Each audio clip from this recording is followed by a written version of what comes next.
night and the Gemini crew. Ooh! Ooh!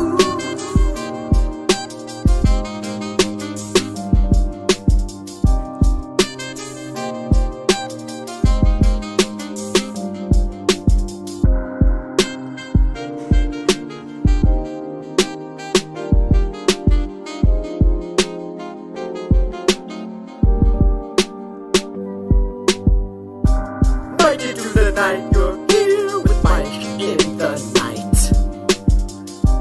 Mike into the night, you're here with Mike in the night. Let's just talk about the world, give this page another turn, 'cause you're here with us tonight. Everything's alright when you're here with Mike in the night. Mike into the night, you're here with Mike in the night. Mexico. Giving the world light when you're here with Mike in the night. Mike into the night, you're here with Mike in the night. Sometimes things are just absurd, so let's just talk about the world, 'cause you're here with us tonight. Mike into the night, you're here with Mike in the night. Mike into the night, you're here with Mike in the night. Let's just talk about the world, give this page another curl, 'cause you're here with us tonight. I bid you all good morning, good evening, good night. Wherever you may be watching this transmission, it is I, your humble servant and host, Mike Martins. Welcome to Mike in the Night.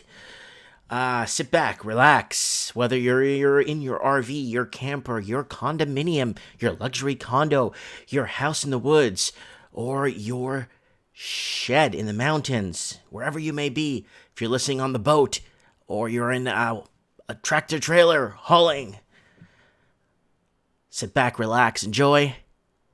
Crack open a window, light a candle, set the mood, because it's time for Mike in the Night. It is 9 p.m. Pacific time, and it is 4 p.m. in the afternoon, Sunday in Australia. And we got a big deal.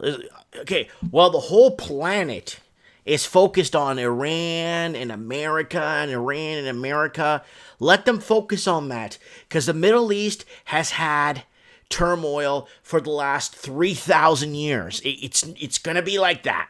For some reason, it is what it is. But no one's grasping or seeing what is happening in Australia firsthand, right? Are they trying to, pass the blame, or trying to hide it or cover it up? Like whenever there's a massive emergency, there's always some sort of a cover-up, or there's some sort of agenda they're trying to avoid. You know what I'm saying, guys? So we got Steve Aston in the house. We got Dang 008, or your tent in LA. We got the Raven in the house. We got Reno Kings in the house. 26 Gunter, Dang 008 again in the house. Don't mess with America. They're crazy. You know what? We need to focus. The left hand's doing this, and then the right hand's doing this. So you got everybody following this whole thing in Iran, but then you got Australia here, an entire country that's physically burning to the ground.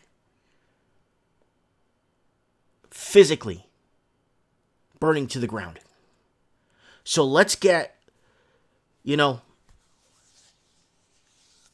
Australia, it's almost as bad as Canada. Oh yeah, same patterns, whether it's housing, credit card, second mortgages, whatever. Same patterns. That's why I've been comparing all these Commonwealth countries under one umbrella, because it's the same exact Mickey Mouse leadership, Mickey Mouse, and it's the same. They don't know if they're tricking or treating, and that's a massive issue that we're having here.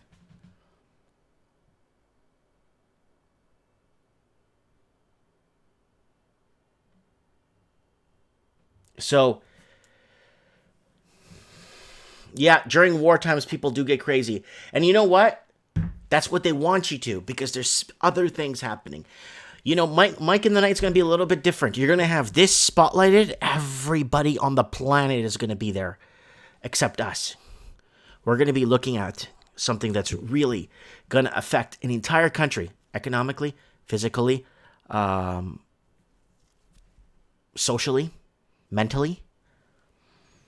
Oh, TJH, one of our members who joined. Guys, you see the little S next to his name?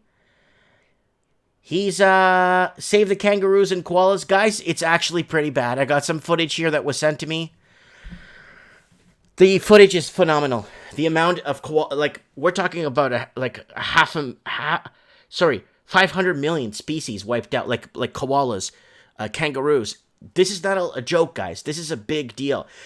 TJH, if you look at him on the comments, he's got an S next to him. He's a member of the channel. So, guys, don't forget to join the channel. Yeah, oil prices are going up. I told you guys there's going to be war. I told you guys. I'm in oil. I knew this was going to happen.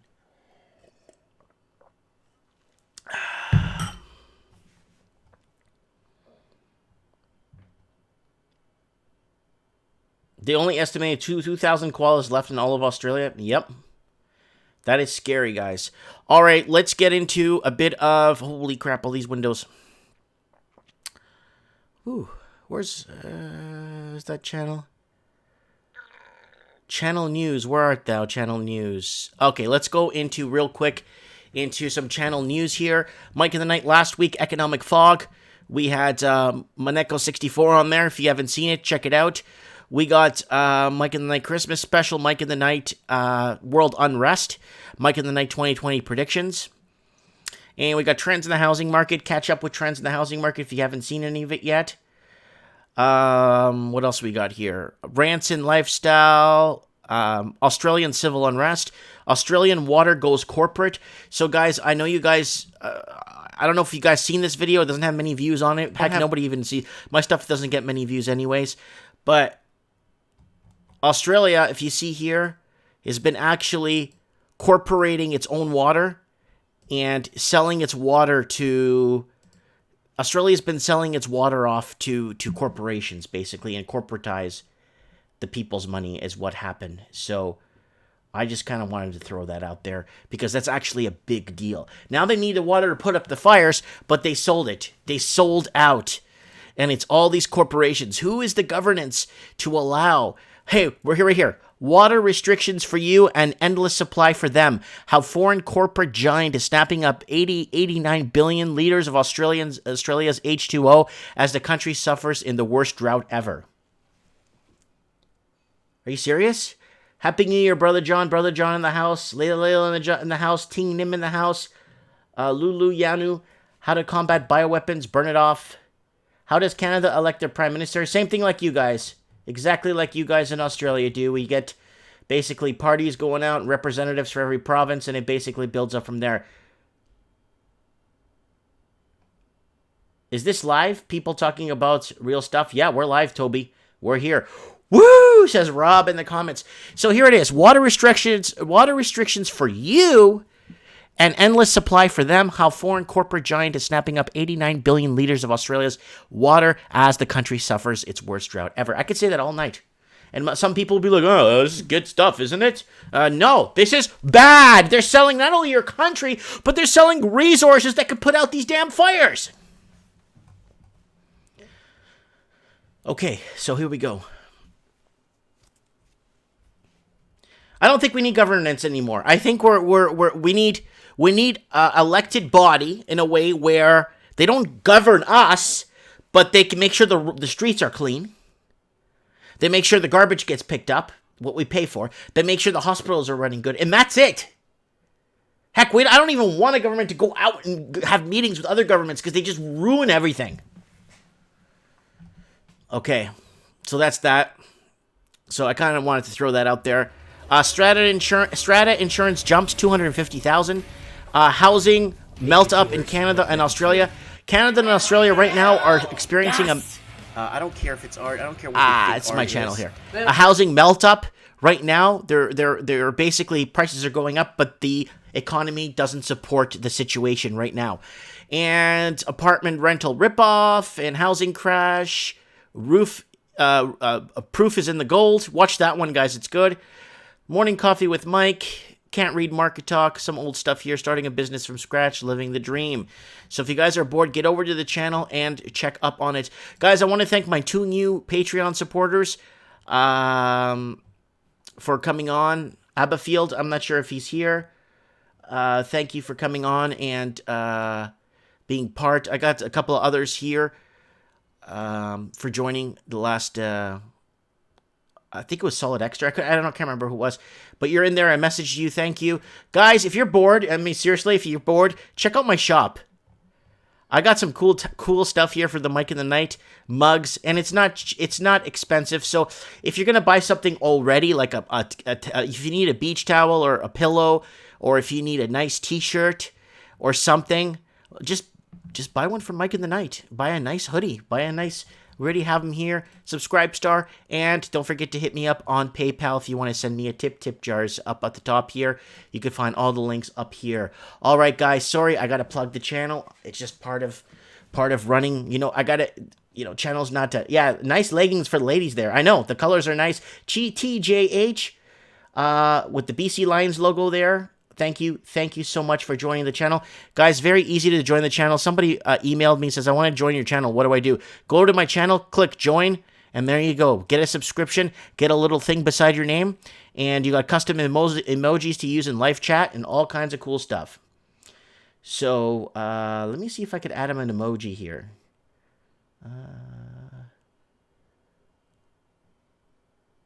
Well, he's...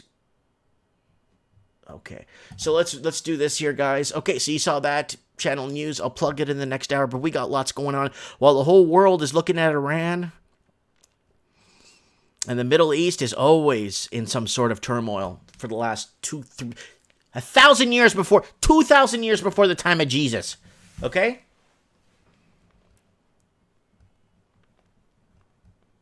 Yeah, Raven's right. We need to wait. We need to wait. The Raven is 100% correct. We need to wait. Let the whole world focus on that for now. I don't care. Mike in the Night isn't. Because we have more important things. Because more important things are happening. Because I couldn't care less what's happening right now in the Middle East. It hasn't affected me yet. Is someone phoning in about Australian fires? Yes. We're going to have a couple of people actually here calling in. I'm going to call them actually. I got someone that's just getting off, somebody that's just getting off of work, and then somebody else that's in their office. They're going to go on lunch soon.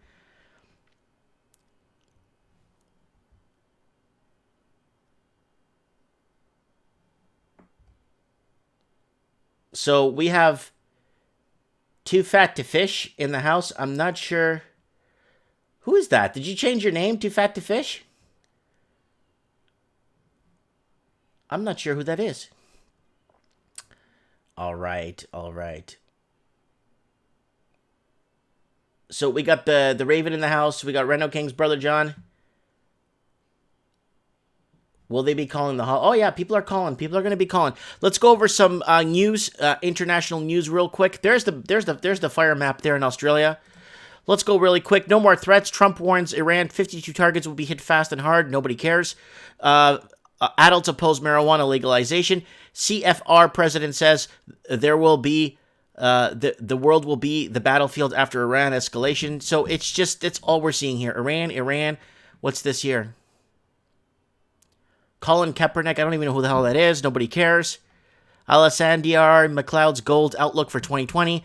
Here on the channel, we've been conservative. We've been saying gold's going to hit 16, maybe 16.5. 1,650. I don't know. I don't want to be too over the board with it. But who cares about that? Realization begins multiple mortar attacks on U.S. presence in Iraq. Hezbollah, more crap. It's just, you know what? They're pushing this because why do they want us to look at the left hand so much so we don't see what the right hand is doing, right? We got Just Cringe Diversity channel in the house. Thanks for joining us, bud. We got all kinds of people here.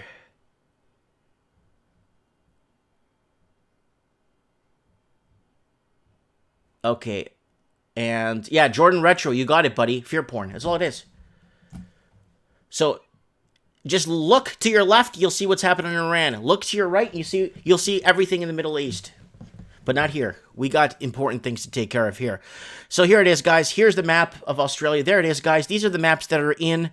Yep, this was issued. Catastrophic alerts issued. This was issued 1.5 hours ago. Here it is, guys. The entire country is burning. Like, I mean, all the major cities are all located by the sea. And a couple of them in the outback, but nothing as big right here along the Gold Coast. Melbourne and Sydney here is just absolutely phenomenal on the right side there. Australia's on fire, but what's igniting the blaze? This is from a couple of hours ago, so let's check this out. And it's bigger than you think. 12.35 million acres of Wow. land have been burnt by bushfires so far. That's almost twice the size of Belgium, and 3 times more land than the 2018 California fires and Brazil's 2019 Amazon fire combined. Flames have reportedly reached 70 meters high. That's taller than the Sydney Opera House. 70 meters high. At least 19 people have been killed and more than 1,400 homes have been destroyed. Residents and tourists have been forced to relocate. Just get out while we can. Nearly 500 million animals have died in New South Wales alone. The fires aren't just in one location. They're raging everywhere across the country. So what ignited this deadly crisis? Well, bushfire season is nothing new in Australia, but this summer has been one of the hottest and driest in the country's history. Since September, the combination of drought, unprecedented heat waves, and strong gusty winds has created a recipe for disastrous fire conditions.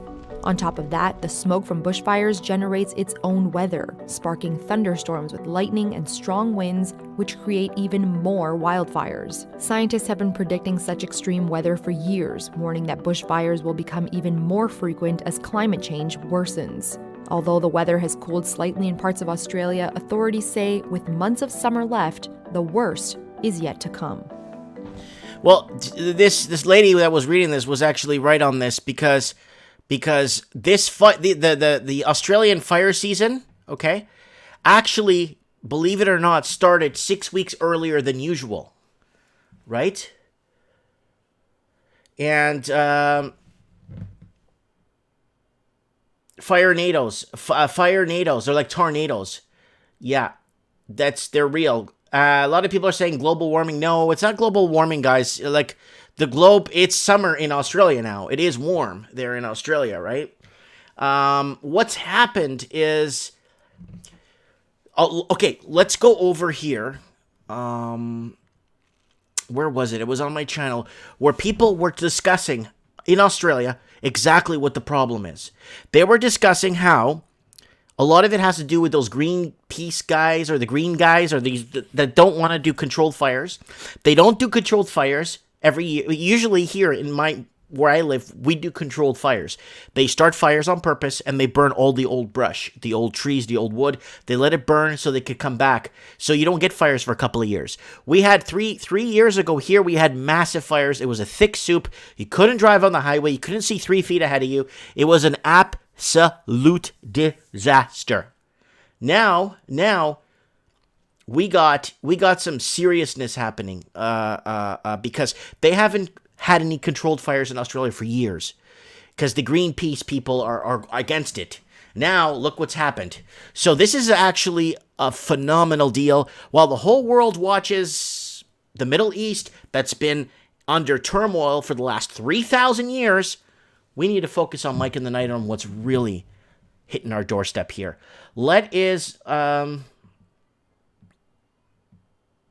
So we got Anon's. Whoa, Anon.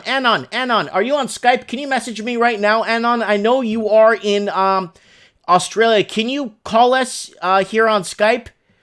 I haven't talked to you in a while. I'd like to catch up with you a little bit, Anon. If you can, if you don't mind, I would love to talk to you, if that's okay.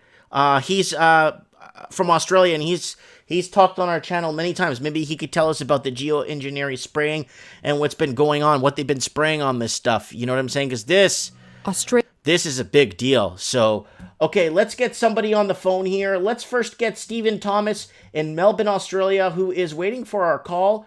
And hopefully we could get...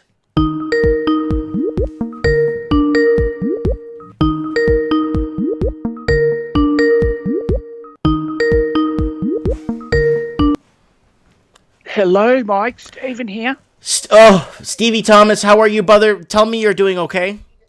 Yeah, I'm fine. Yeah, I'm in Melbourne, so we're safe. Okay, so tell us what's going on. Tell us, Smoke, what's going on? There's in the last 2 or 3 days in southeast Melbourne, where I live, there's been an awful lot of heat and smoke coming from the bushfires over east. Right. That's about 4 to 6 hours away from where I live. Now, I should also add, I used to live in one of these regions in Nowa in East Gippsland in 2016. Mm-hmm. So I have a personal interest in what's going on, for the simple reason, obviously, I used to live there. But moreover, what's probably been happening and the root cause of the problems is an extreme lack of water in the river systems going right up the east coast of Australia, and also the excessive water trading therein.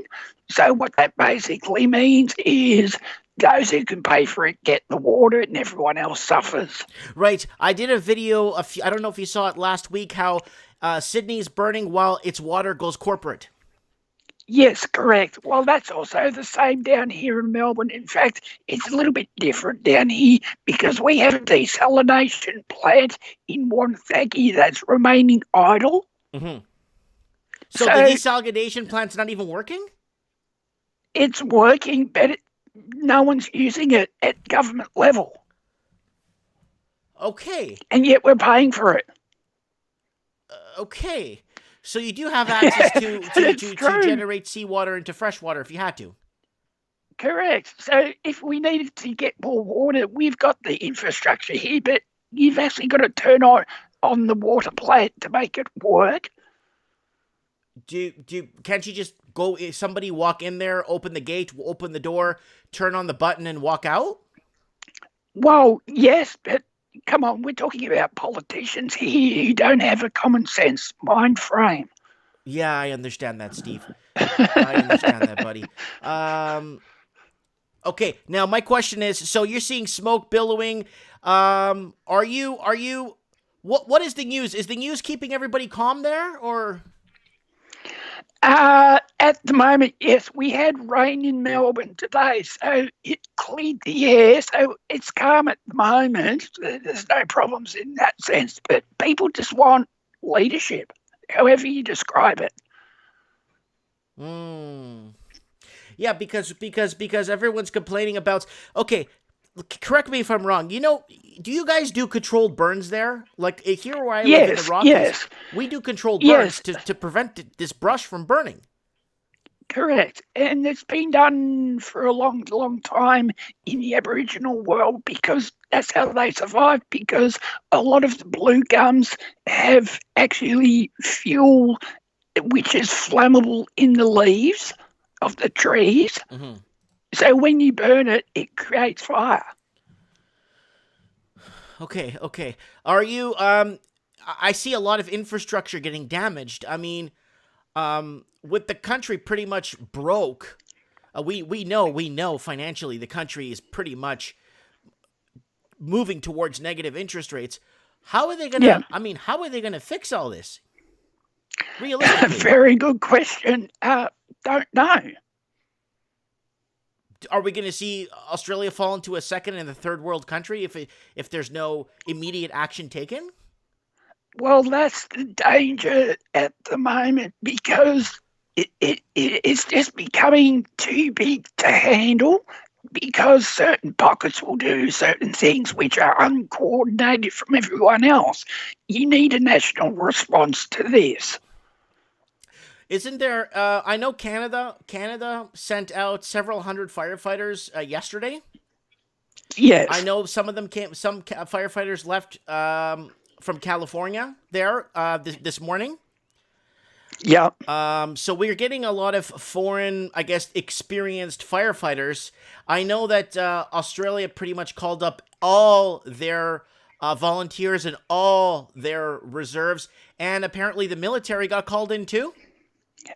Correct. Yes, and also the police. Wow. And okay, the police, but the police can't even catch a cold. Yes, true.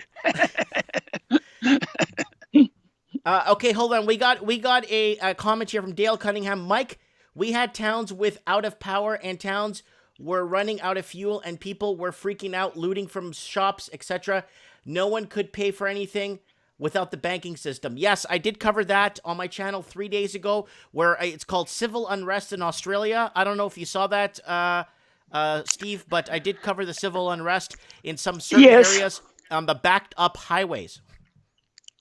Well, just to give you a guide, the civil support system, what we call Centrelink here in Australia, is struggling with just the sheer volume of people that need immediate help, because it's not meant for that. So, but do they have the infrastructure in place, a proper infrastructure to deal with something like this? Look, they predicted, that London's going to be Siberia by 2020. Florida is going to be underwater by 2010. This, that. Why don't they start predicting things that matter and actually start funding programs instead of just throwing our money away into these lousy programs to make the rich richer and start putting better infrastructure into place and stop, you know what I'm trying to say, right, Steve? Yeah, I certainly do. It makes sense. Makes absolute zero sense. The fires, okay. I mean, a lot of people are saying that these green activists are actually, here we got the PM, the Prime Minister heckled he's being laughed at here. Australian Prime Minister being heckled at some of the fire sites, I guess. Or yes, that was up in southern New South Wales. Yeah. That's people voicing their opinion. I don't know. A lot of these people need to get up and vote if they want to make if they actually want to make a difference. They need to get out and actually get up and vote. You know what I'm saying? Yes, I do. Yeah, someone's saying hey, do you have a direct line, Steve, to Greta? No, I don't. She's in because it'd be Sweden. nice to call her directly. Yes. I don't know. It's not somewhat a mini off-topic thing. I did a video about how Mozambique, Portuguese Africa, East Africa, Southeast Africa, China is taking up 98% of their forestry. Yes. They're building roads to nowhere purposely to take all their trees. Where's Greta for that? That's a lot of trees. That's a lot of exactly. It doesn't make any sense. Yeah. It makes no sense whatsoever. Yes. So what do you see in the 4C? What is the weather looking like for you guys there for the next week? For the first few days of the week, it's going to be overcast, cloudy, and a little bit of rain in Victoria State. But in the long run, by the end of the week, it will heat up again. Wow, these people don't even want to shake the Prime Minister's hand. Yeah, exactly. Wow, they don't even want to shake his hand. Wow. They don't even want to be around him. Wow. Look at that. He walks over to shake that guy's hand and he completely ignores him. Wow. Woo! Wow. What? Okay, so we got people, we got somebody saying in the comments, Mike, the tract of land burning seems too much exactly where the high-speed rail line will grab past him. Kinda like California. No, land grab, baby. Get the sheeple off their land. Do you think that is? Do you think it's a land grab? Do you think it's something bigger? No, I honestly believe what the problem is in Australia has always been a lack of water. I sent a video in your feed to demonstrate that from 60 Minutes in Australia. You might want to add that on the comments after this. Yeah. But basically, it mimics what you said in your video a few days ago about water trading, but it was done by 60 Minutes in Australia in August of 2019. Okay. So it shows even earlier on from your last few days' video, this has been going on for some time. So the money, the black market H2O or black market water is basically wow. But what about the people that actually keep this infrastructure going by paying these crazy taxes? Why don't they have a say in this? Hey guys, should we sell off 10 billion liters of water to Indonesia for $300? Like, what the heck? Well, here's an idea for you. Indonesia, particularly Jakarta, is sinking while we're burning. How does that work? They're sinking sinking in rain or? No, they're literally having problems with floods. Oh, okay. Okay. And then you guys are burning. Yes, we're in hell and they're in heaven, literally. Wow. Well, probably a straight way of saying it, but by comparison, yes. 70-meter high flames, they're saying. Yeah, that's true. Holy smokes. Must have a lot of fresh air. I mean, lots of air. You need lots of oxygen for it to burn that strong. Well, you got to remember these trees exhibit a lot of oxygen because they're so closely grouped together in the land masses where they're burning. Mm-hmm. And also the lack of light in the middle of the day. Say, for example, in Malakuta, your viewers would have seen the young lad driving his boat out in the lake trying to escape the fire. Yeah, I saw that. People in boats. Yeah. People in boats because they can't be on land. But not only that, they were throwing barbecue gas bottles into the sea or lakes or rivers to prevent exploding bombs going off in the form of those bottles. Wow. So it could have even been a lot worse. Okay, because this is what. But why isn't this not like really outside of? Why isn't this on the news everywhere? Like, there's like, I'm putting it on my YouTube channel, and people in England are like, "Wow, I didn't know this was happening in Australia." People in Canada, "Wow, wow, they're doing pretty bad. I didn't know this was happening in Australia. Wow, I didn't know the fires were this big." Why are they so obsessed with this whole Iran guy getting shot when we've been having so much uncertainty and unstableness in the Middle East 1,000 years before Jesus? Yeah, I think it's a distraction. It's a typical media type ploy. Look over here when the reality is happening behind you. We got David Xavier in the comments, and I'm going to ask you this question because I think you could answer this. Where is Al Gore? I think he's running and hiding. Where is this guy? Because Australia was supposed to be underwater too, wasn't it, by 2012? That's right. Tasmania was supposed to be gone. Yeah. Man, we got Dale Cunningham saying, would be a coincidence if the economy falls apart while this is happening. It's a good distraction. Yeah, you know what, Steve, Dale? Yep. I think Steve is right on this one. Steve, I think Dale's right on this one. It could be a distraction. Yes, for the falling apart absolutely. economy. Well, just to give you a guide, I know people in Gippsland where the fires are in the state of Victoria themselves, and I'm having trouble getting work out of them in that area, not because they don't want to give me work, but because they're directly impacted by the line of the fires and the smoke. So it impacts everyone here in some shape or form. So we got someone saying Australia will have a food crisis. Yep. We got because harvest season is less than 3 months away.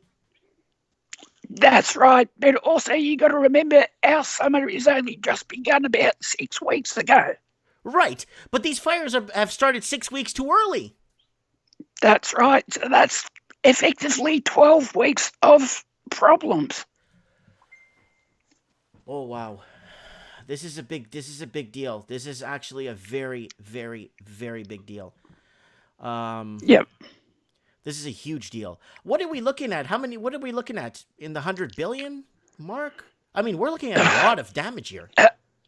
You're looking, well, I mean, this is the problem. How do you estimate something that is not yet finished? Yeah, I know. But the tally with the amount of homes, with the amount of, I think it all goes back to what you said. It's the Mickey Mousing, the Mickey Mouse government. Yeah, that's right. You can fix this easily if only you did the right thing at a government level of not only one side of politics, but both sides. 12 million acres burnt. Yeah. That's phenomenal. That's a hell of a lot of land. That's a lot of land. But you got harvest season In in 3 anyone's months, language. three months, so 4, 8, 12. You got less than 4, 8, 12. You got less than 16 weeks to harvest. Yeah, that's right. I'm scared. What? Then what? Then like what? How? What? How? You know what I'm saying? Yeah, I do. I know exactly what you're saying. We're already feeling the effects in the supermarket. Yeah, I saw a lot of empty shelves on those off ramps off the main highway there, where people are I guess evacuating those areas, and we're seeing those off ramps. Those gas stations are out of gas. The food is pretty much all out. Like they got no food in some of the empty shelves and stuff. I know that there was two major. I think it was Woolworths and another one that was giving free water to Yes. to the people working there, the survival, I guess the agents, the people working, they were just giving away free water and food, right? Yes, correct. There's a lot of volunteer work going on with, say, for example, the Indian Sikh community in Australia is helping out offering free food to those directly impacted by the fires. Okay, Anon's And that's got a just one very example. strong. You ready for this one? This one's all yours, Yep. Steve. The Chinese Go ahead. CCP has gotten laws passed in Australia so we can't release the water from their private-owned dams. They will consider it an act of terror. Well, that's an interesting proposal, but unfortunately, it's coming direct from our own governments, both state and federal level. So I don't think that's quite right. Okay, I just wanted to throw that ball in your court. No worries. Because you're there and you I can smell know. it. So is it thick? Is it billowy? Is it thick? Do you smell it when you're out and about? Yes, you do. In fact, it sticks to your clothes when it's up and about. Today's okay because the rain has cleared the air in southeast Melbourne where I live. But like on Friday, it was just shocking. Yeah. We also had a day about 2 weeks ago. It was about 44 Celsius, and the air quality was so bad you could literally smell it as soon as you walked out the door. Okay. Yeah, because we had fires here a few years back. It was pretty bad. It was thick like soup. It was hard to drive. But we were due for a fire. They said we had about 630 fires where I was, but we were due for fires for we were 10 years overdue. Because Yes. Right. But it wasn't like the whole friggin' country. No, I know. I mean, this is the thing. This does not have to happen. Wow. All right. Is there anything you want to add? Anything you want to tell us? Hey, I need you to come on Trends in the Housing Market to let us know what's happening with this whole housing situation. I already did a video today. I think it's a big Australian and Canadian housing melt up, in my opinion. It's a melt up to the crash. Yep. What do you think? Well, I think I'll speak from the Australian experience. I think because of what's happened in the last few months especially, there'll be price rises, and I don't mean small ones, but in where people live in, say, outer suburbs and also in country towns, it'll be in the opposite direction for a little bit of time. Okay. Well, we'll see.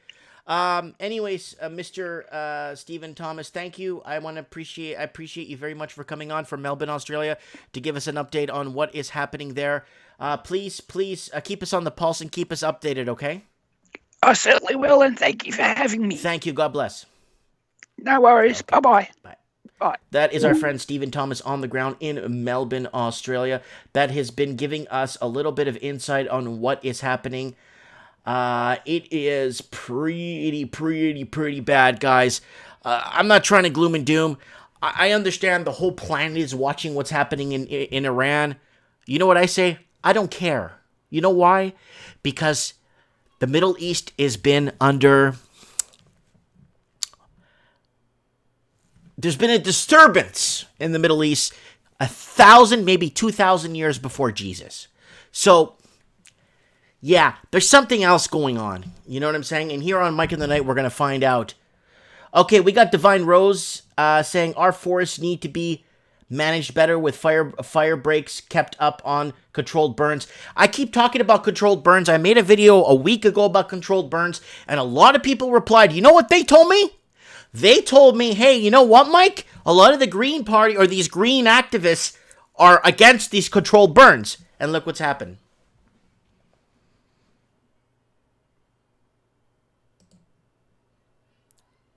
Yeah. So we got 4/8/12. We got less than 16 weeks until harvest season in Australia. I don't know how they're going to get their food this year. No one's looking at that, but they're talking about it by 2020. England's going to be Siberia. Look it up. You think I'm making it up? Look it up. 2020, England becomes Siberia. Look it up. But they're so worried about finding ways to get money out of our pockets that they're not focusing on the damn agenda right in front of them. And that's what's pissing me off.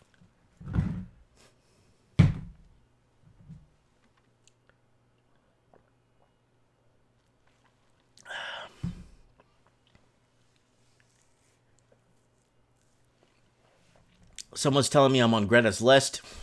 Too fat to fish. Papa Piss says Canada has good bumper. And then Papa Piss to say Supreme Cannon says, I think most people are done with listening to these clowns. Then someone says, yeah, North Coast rep. And then someone saying, that's right. TJH, guys, he's a member, guys. And Elvis is a member too. Elvis is on the channel here, who is also a member. Guys, join the channel.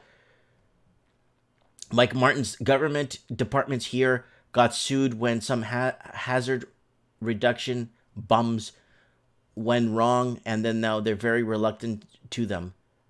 Hazard reduction. Yeah, Andrew, if you want to let me know if you want to come on the show. We're gonna see if we get our man Andrew, other Andrew, on the show right now. Let's see if he picks up. I hope he picks up.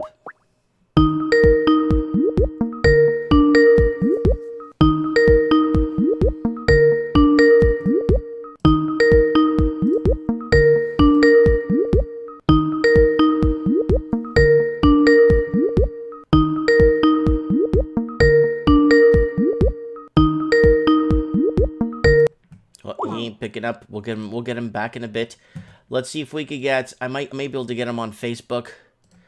Let me see if I could get JT on the show, who's also in Sydney. Get him on the show and find out what the heck is going on, because I would like to know what the heck is going on here.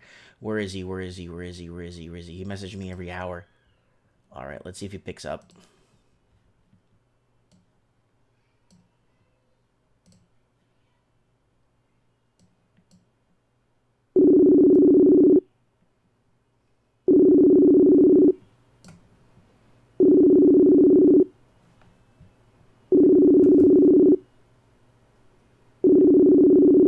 I hope he's okay.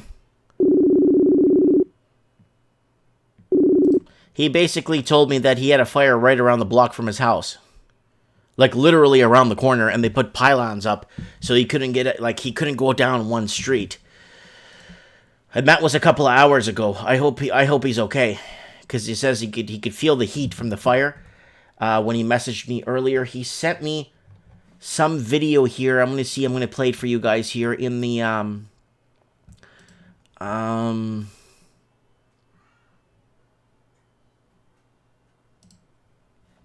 yeah, this is intense, guys.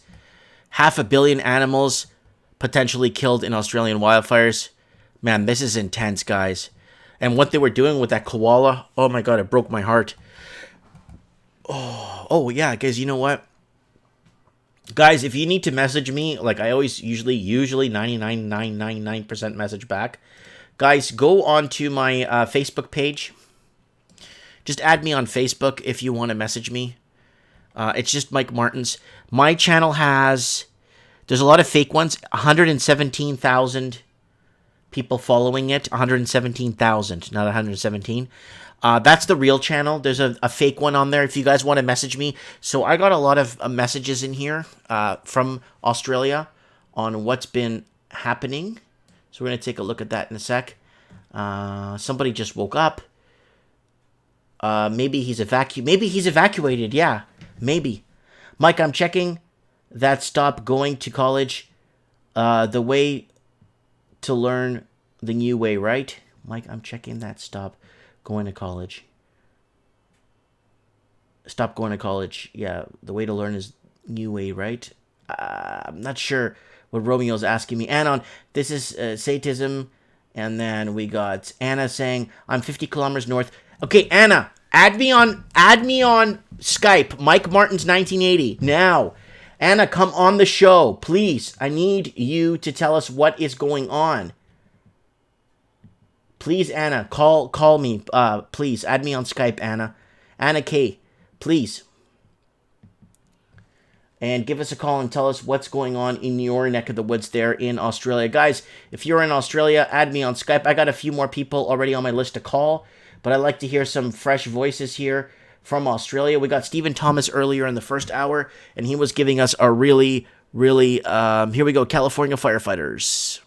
Which is 2 hours south of Sydney, and there are reports multiple homes have been lost as major highways are shut. The whole country! Towns and trapping thousands in the disaster zone. Let's go to Today reporter Gabrielle Boyle. And Gabby, I mean, there are very real fears this morning that the fire will hit the tourist town of Kangaroo Valley. Yeah, there certainly are. The fear always was that this fire would jump the Shoalhaven River and head into the mountains behind me, inching up close to Kangaroo Valley. And that's exactly what happened yesterday afternoon. Day turned to night. We were here at this same intersection because there's roadblocks right around this area, south, west and north of Nowra. And effectively all they were doing is pulling crews back out of these streets and finding higher ground because it was simply too dangerous to be in there to protect these homes. What I can tell you this morning is that the fire has jumped over the mountain and it is burning through the back of Kangaroo Valley. It hasn't hit the township of Kangaroo Valley itself, however, but anyone that's familiar with that area will know it's leafy, it's green, and at the moment, because of the drought, it is incredibly dry, tinder dry. So they were really trying to avoid that fire making its way through that area closer to residential properties. There is some good news, however. This morning it has cooled quite a bit. It's actually quite crisp this morning. Yesterday, absolutely sweltering, but today, much calmer. We're expecting a top of 22 degrees here with some light winds. They will be a bit unpredictable, southeasterly winds, but it is nothing like what we saw yesterday. What we're going to see later on this morning is these roads that go in and around these residential and semi-rural areas will reopen to fire crews and they'll go back in and assess the extent of the damage. I can tell you that it is very likely that a few k's up the road from here, houses will be lost, but it is dense bushland and it's just too hard to tell at this early stage. OK, and we'll stay across this today. Thanks, Gab. Wow, guys, this is intense. This is intense. This is intense. People just hanging out in boats. Look at that. Holy smokes. Wow.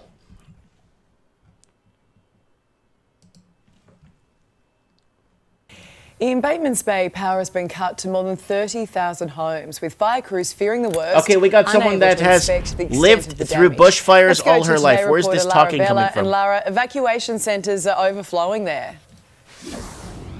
It's not Ali, this. this one at Batemans Bay, well, it's chock-a-block. There are hundreds Where the heck is this thing coming from? who have called this place their home away from home once again, and understandably, they are absolutely exhausted. They're anxious, and right about now, does that ever happen to you guys? They're desperate for fresh food and fruit and vegetables, because things that you and I would normally take for granted, like bread, fresh milk, apples, broccoli, things sounds like a that, nice. diesel, they have become luxury commodities here because either the shops have sold out or the here we shops go. have been closed.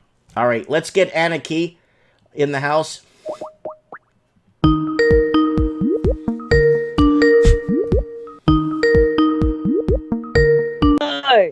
Hey, Anna, how you doing?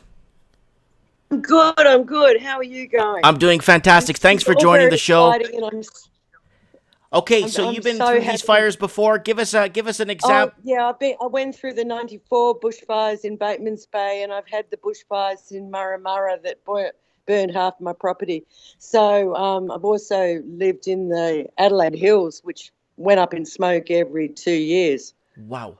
So what The makes this Cuddly one? Creek What fires in makes this South one Australia. different? This one's different. I've been warning people for the last probably 8 months. I've been preparing the property and telling people, and I've been burning off and getting rid of everything. It's the lack of moisture. We've got no humidity. I used to need a dehumidifier in my home all the time because of the humidity. I've stopped using that weeks and weeks and weeks and weeks ago. It's the dry air and the fuel load. It's ridiculous. And everything, for the first time in 20 years, I've never experienced it so crispy, like a potato chip. Interesting. So, do you think I'm just trying to kind of put heads or tails on this, because we're seeing the entire country pretty much up in flames. Absolutely. It's because of the drought, the lack of rain. So, how do you guys feel about them? I mean, it's happening across the Commonwealth where they're corporating your water. Oh, that's my next move. I am seriously going to get on top of that one. I've been going through the stock market to see who's actually got what. Because this is But this yes, the corporatizing of water has been a shitty thing for a very long time. People complain about it, but what we've got here is way too much complacency. As long as people can get in their homes and turn on their taps, they don't give a shit. now That's the sad part. now the last person I had on was in Melbourne, and he was telling us, I think it was southeast Melbourne. Now, he was agreeing with me that it's a lot of Mickey Mousing governance. The governance is very messy and very uncontrolled, and it's based on people that don't actually exist in a situation where they're under threat. Like everybody, I want everybody's homes in the city to burn so they understand. Do you think that fracking and they coal just mining don't also get plays a role with this, hand in coal hand? mining. Huh? No, No. no, Okay, I 'cause don't I know think it's coal in mining's Perth, got but anything to do with it. yeah. Okay. Perth, coal mining? Yeah. I don't know about any coal mining in Perth. Yeah. Okay. I'm just kind of throwing some ideas out there. Now I need to ask you this. It's very important. Where the hell is Greta in all this?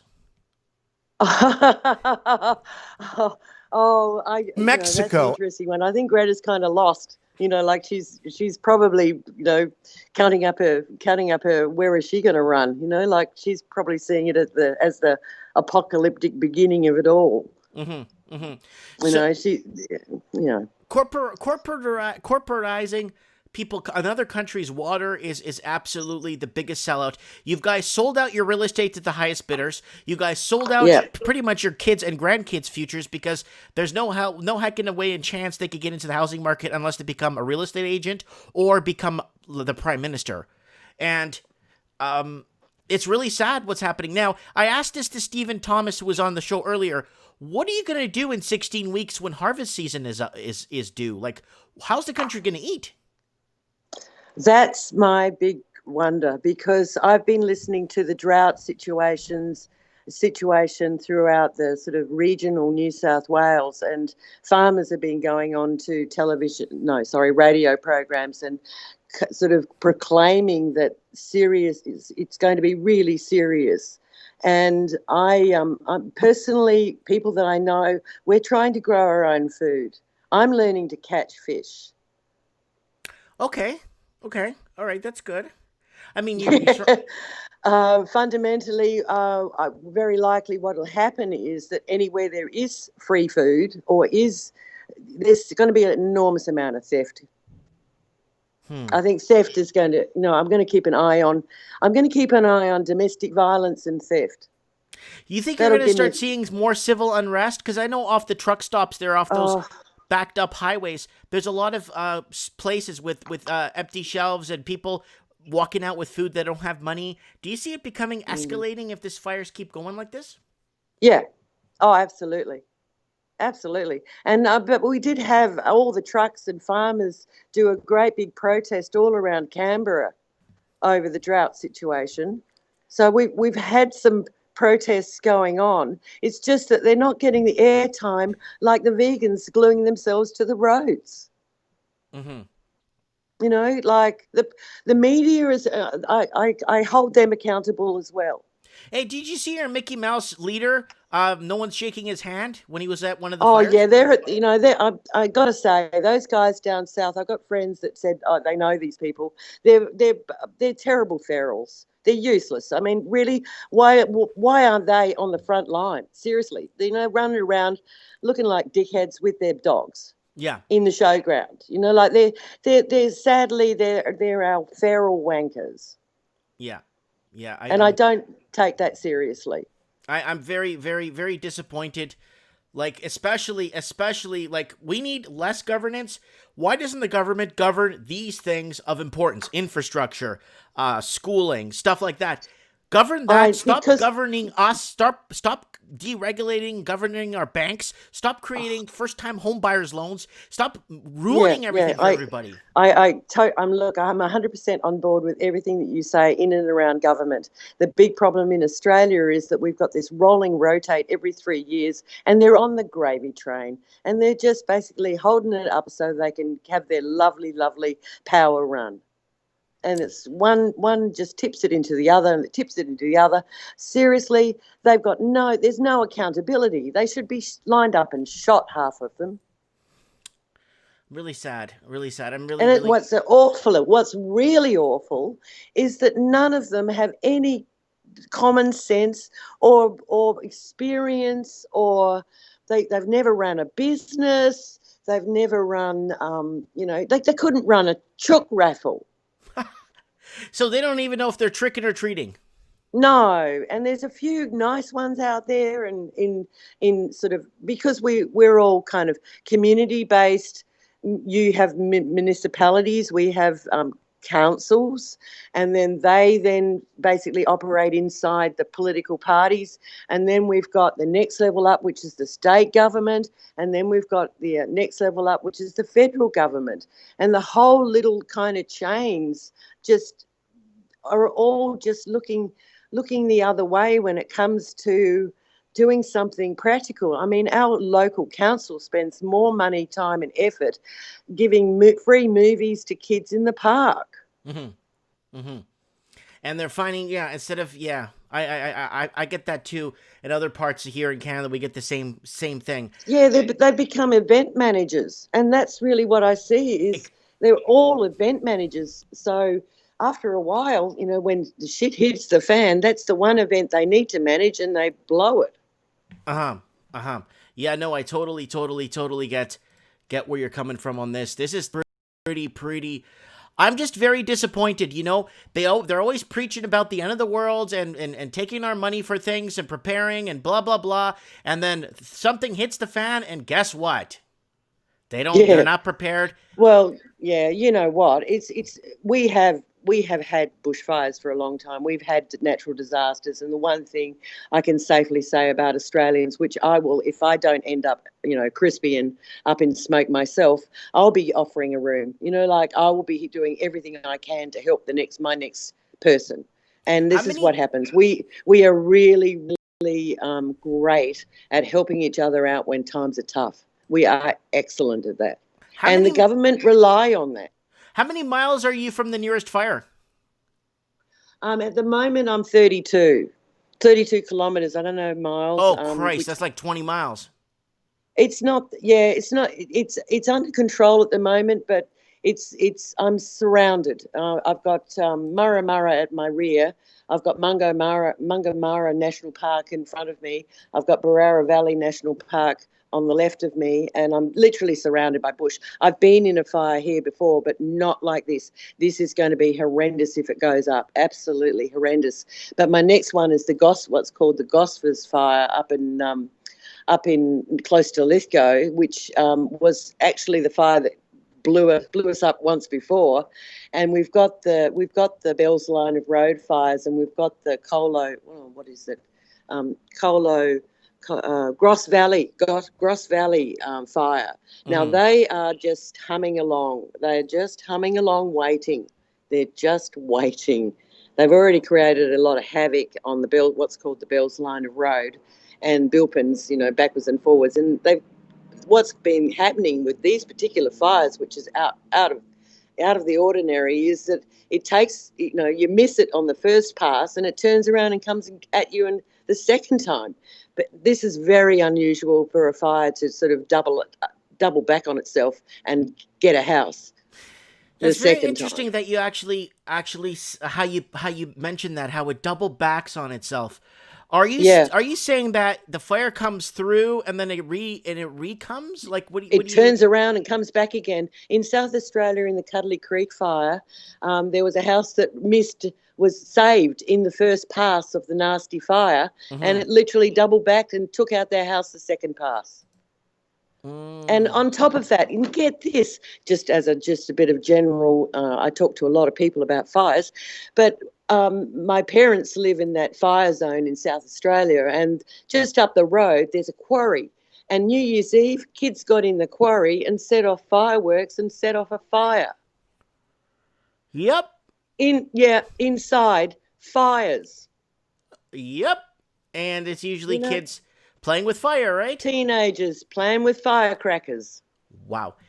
Now, so you said so it's about 20 miles the nearest fire to you. So are you prepared? Do you have a bug out bag? Are you ready to go if something happens? Yeah. I've been preparing for 8 months. I knew it was coming. Literally. What was the main, was it because of the whole controlled burning thing? Why are these Greenpeace or green activists against this controlled burning?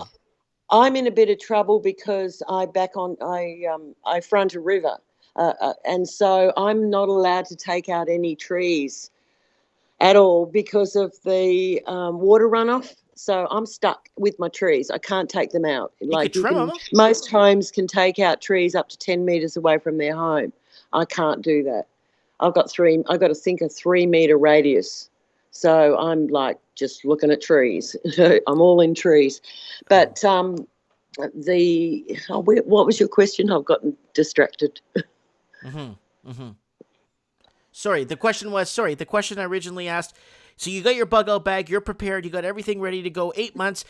So the main or the feeling that you got? It was about the green. What's up with these green? Oh, the greens. What's the deal with these people? We need controlled burns. Oh no, you can't do this to the environment. You can't control burn. Yeah. Like hell, you can't. You have to control burn. Yes, I've got a link to my channel that's got a whole pile of photos of fire from a controlled burn. So we do that. There are controlled burns, but one agency is not talking to another. So behind me I have an easement where the electricity department have just sent through sort of 20 guys with chainsaws, and they've just chopped down trees and left them there. Oh, wonderful. So they dry out and add to the fire. Yeah. And we've been at government? them and at them. It's yes. Yeah, they're allowed to do it. It's like, oh my God. So that's something I've got to, I've been at that for a long time and I'm not winning the war. And we actually got them back in to try and tidy it up. And one of the guys just fell down the back of my property, and it's like, and they just were just having a bushwalk. They were with their chainsaws. They didn't do a bloody thing. So there's a lot that needs to be done. But the thing is, it's just takes so much effort. I mean, I finally got everybody on the Fires Near Me app, and I finally basically got people that are starting to box their gear and, precious things and get them taken off and away from this area. And in my case, I'm all, I've got a blank empty box in every room. I've also got, a ton of tins, and I've got a generator. I've got a water supply, because we'll lose in the last fire, we lost water, we lost electricity, the satellite phones were delivered but didn't work very well, the mobile, we lost a lot. And so, yes, you've got to be prepared to fundamentally do some serious camping. Man, yeah. And very few people are campers. Like they don't even know how to pull a generator apart and put it back together again. Well, yeah, they but have no idea what they're doing when it comes to survival. And that's why it's important to have a bug out bag. It's important to have fuel on the side, Oh, absolutely. My big problem is that I've got all the fuel for the generator, but I'm frightened that's just going to go up and create more of a problem. Yes, so, that's yeah. That's, you got to be careful with that too. I'm watching the lineup of vehicles here. Pardon? I'm watching lineups of vehicles here on this news report here from yesterday. Yes. There's just lineup of cars just backed up for like 20, 30 miles of backup. We've got very, very poor infrastructure as far as roads go. I mean, every town should have 4 roads in and out. But I've been completely isolated in a bushfire where for a week nobody could get anywhere backwards and forwards. No, you couldn't leave. You couldn't do anything for a week, because the roads were on fire. Yeah. Wow. So, but I'm happy to be in this environment, and I know exactly what to do, and I know I'll be safe because I've been, as I've just said, I've been planning for this for 8 months, and I've been warning people.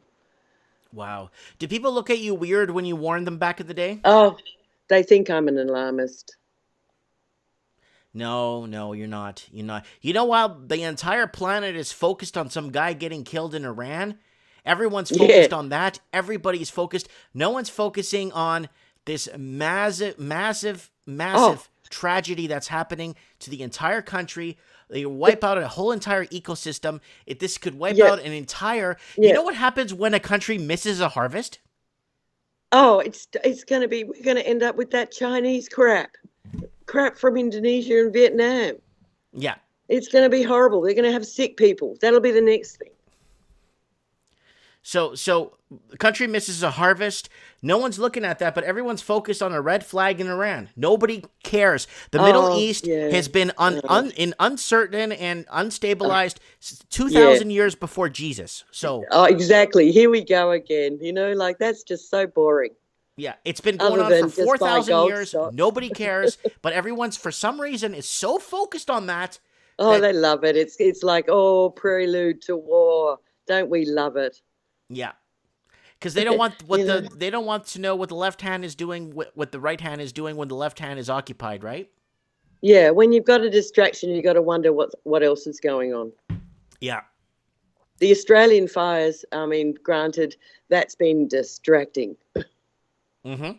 But you know what? Outside of the Commonwealth, a lot of people on my channel are like, Mike, I didn't know this was happening. People in the comments from Australia on my videos. People, not from Australia, I'm sorry, from the UK. People from Canada. People from the States. People from the Isle of Man messaged me the other day. Well, it's like, I didn't know this was happening.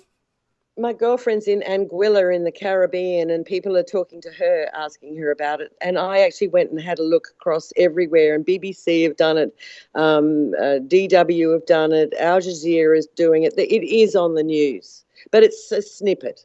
Yeah. Some of them are just like little snippets, and if you're not getting it from 9 News in Australia or like other channels, you're not going to be getting anything. Like, you're not looking at like this extent of the amount of acreage that just completely getting wiped out. It's an entire country. I know. It's looking like Kangaroo Island, which is the 3rd largest island in Australia, is a third gone already.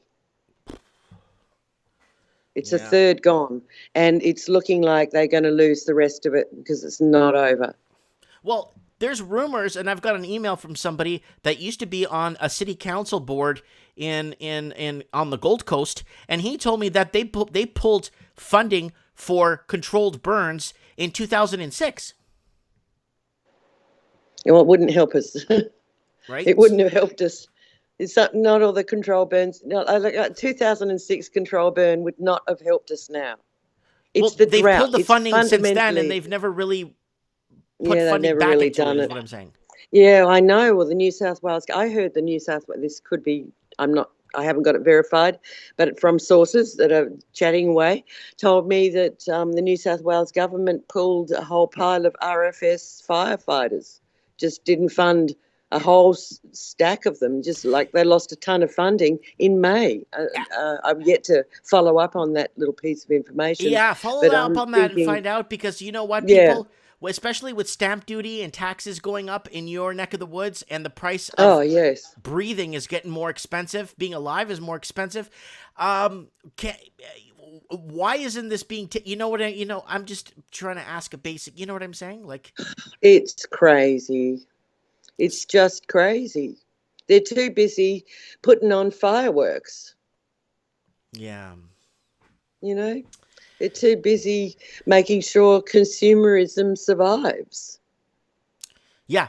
It's there. They just want to completely. You guys got 3 interest rate drops, and now your dollar's in the pits, and they're looking at bringing in more wealthy investors to make up for the loss. Well, and the big problem is that, as you say, they've come into the cities, they've ruined them, and then every sort of normalist, on the ground Australians are sent to the bush, and Right. so we're the ones that are dealing with all of this. Right. So Wow. that's kind of, the tree change, as they say. Well, gosh, that's not going to be popular. Well, Anna, I want to thank you so much for coming on and giving us this. Is there any last words? Anything you want to tell the people that are watching in the Commonwealth? I can't think of anything other than Wires is a incredible organisation that looks after injured animals and could probably use a lot of donations. Okay, what's it called? Can you leave when you get off Skype? Can you put a link in the chat there for us? Yeah, because I had 2 friends. One texted me and said that she's never had a koala on her property. She's got a koala, and another friend of mine rang me and told me how he lives in Dover Heights and he came across a kookaburra that was burnt. Oh, no, sorry, a cockatoo. Its little sulphur crest was burnt and its wings were burnt. He tried to grab it, but it flew off, slightly damaged.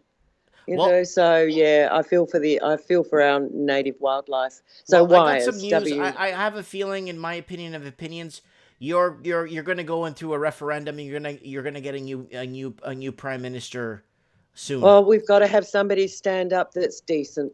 Yeah, I think you guys are going to need a new prime minister, and I'm talking about now. Well, it's not only the prime minister; it's just the way things are done. Yeah, we're talking about the prime minister, but I'm talking about an entire cabinet because there's too much layering. I've been trying to understand how the Australian governance work. There's just too much layering. And what's scary about the layering is that some areas in Australia have 6 to 7 layers of government. Yeah, it's ridiculous. It's disgusting. Chicago doesn't even have that much government. Oh, if somebody would stand on the podium and fight for water and fight for transparency, that'd be a good one. Hey, I mean, that's a start. I think you should have had that from day one, but, I mean, we could start out back to basic the way things should be, right? Yep. Just do water, air, land, just do the 4 elements that we need to survive. Fight for those because they're being destroyed. Anyhow, I will leave a link for Wires because that's one that's not actually being promoted on the national television as a donation source, and they look after all the poor, upset animals. Right. Thank you. And I if I don't go up in smoke, I'm going to have an enormous amount in around me because that's where they're going to run to. Okay. Well, keep us in the loop, and if you want to give us some videos, we could put them up here anytime to keep us up to speed on what's going on. Well, I'm waiting for it to happen, and I've got all of my batteries charged. Okay. Well, Anna, you stay very safe and just keep us up to date. Okay. Alrighty. Thank you. God bless you. You too. Bye. Bye. Guys, that's Aniki. She's out roughly 20 miles outside of a fire, and that is very serious. I want to thank Yvonne Keane for joining the family. Yvonne Keane, who joined the family. She's a member now. of the channel, and I really appreciate that, guys. I do this for you guys. You know, I do this. I create. We create. It's not me. I mean, if people aren't calling into the show, we don't exist, right? So we got somebody else here. Wow, it's a lot of message here. Hi, Mike. I can talk to you about Perth and the mining boom. Oh, hold on a second. Good day, Mike. Hope you're doing well. Devastating as the fires, catastrophic wildfires in the eastern states. Usually, blah, blah, blah, blah, blah. See if this person... Somebody's messaging me. I'm getting a lot of messages here.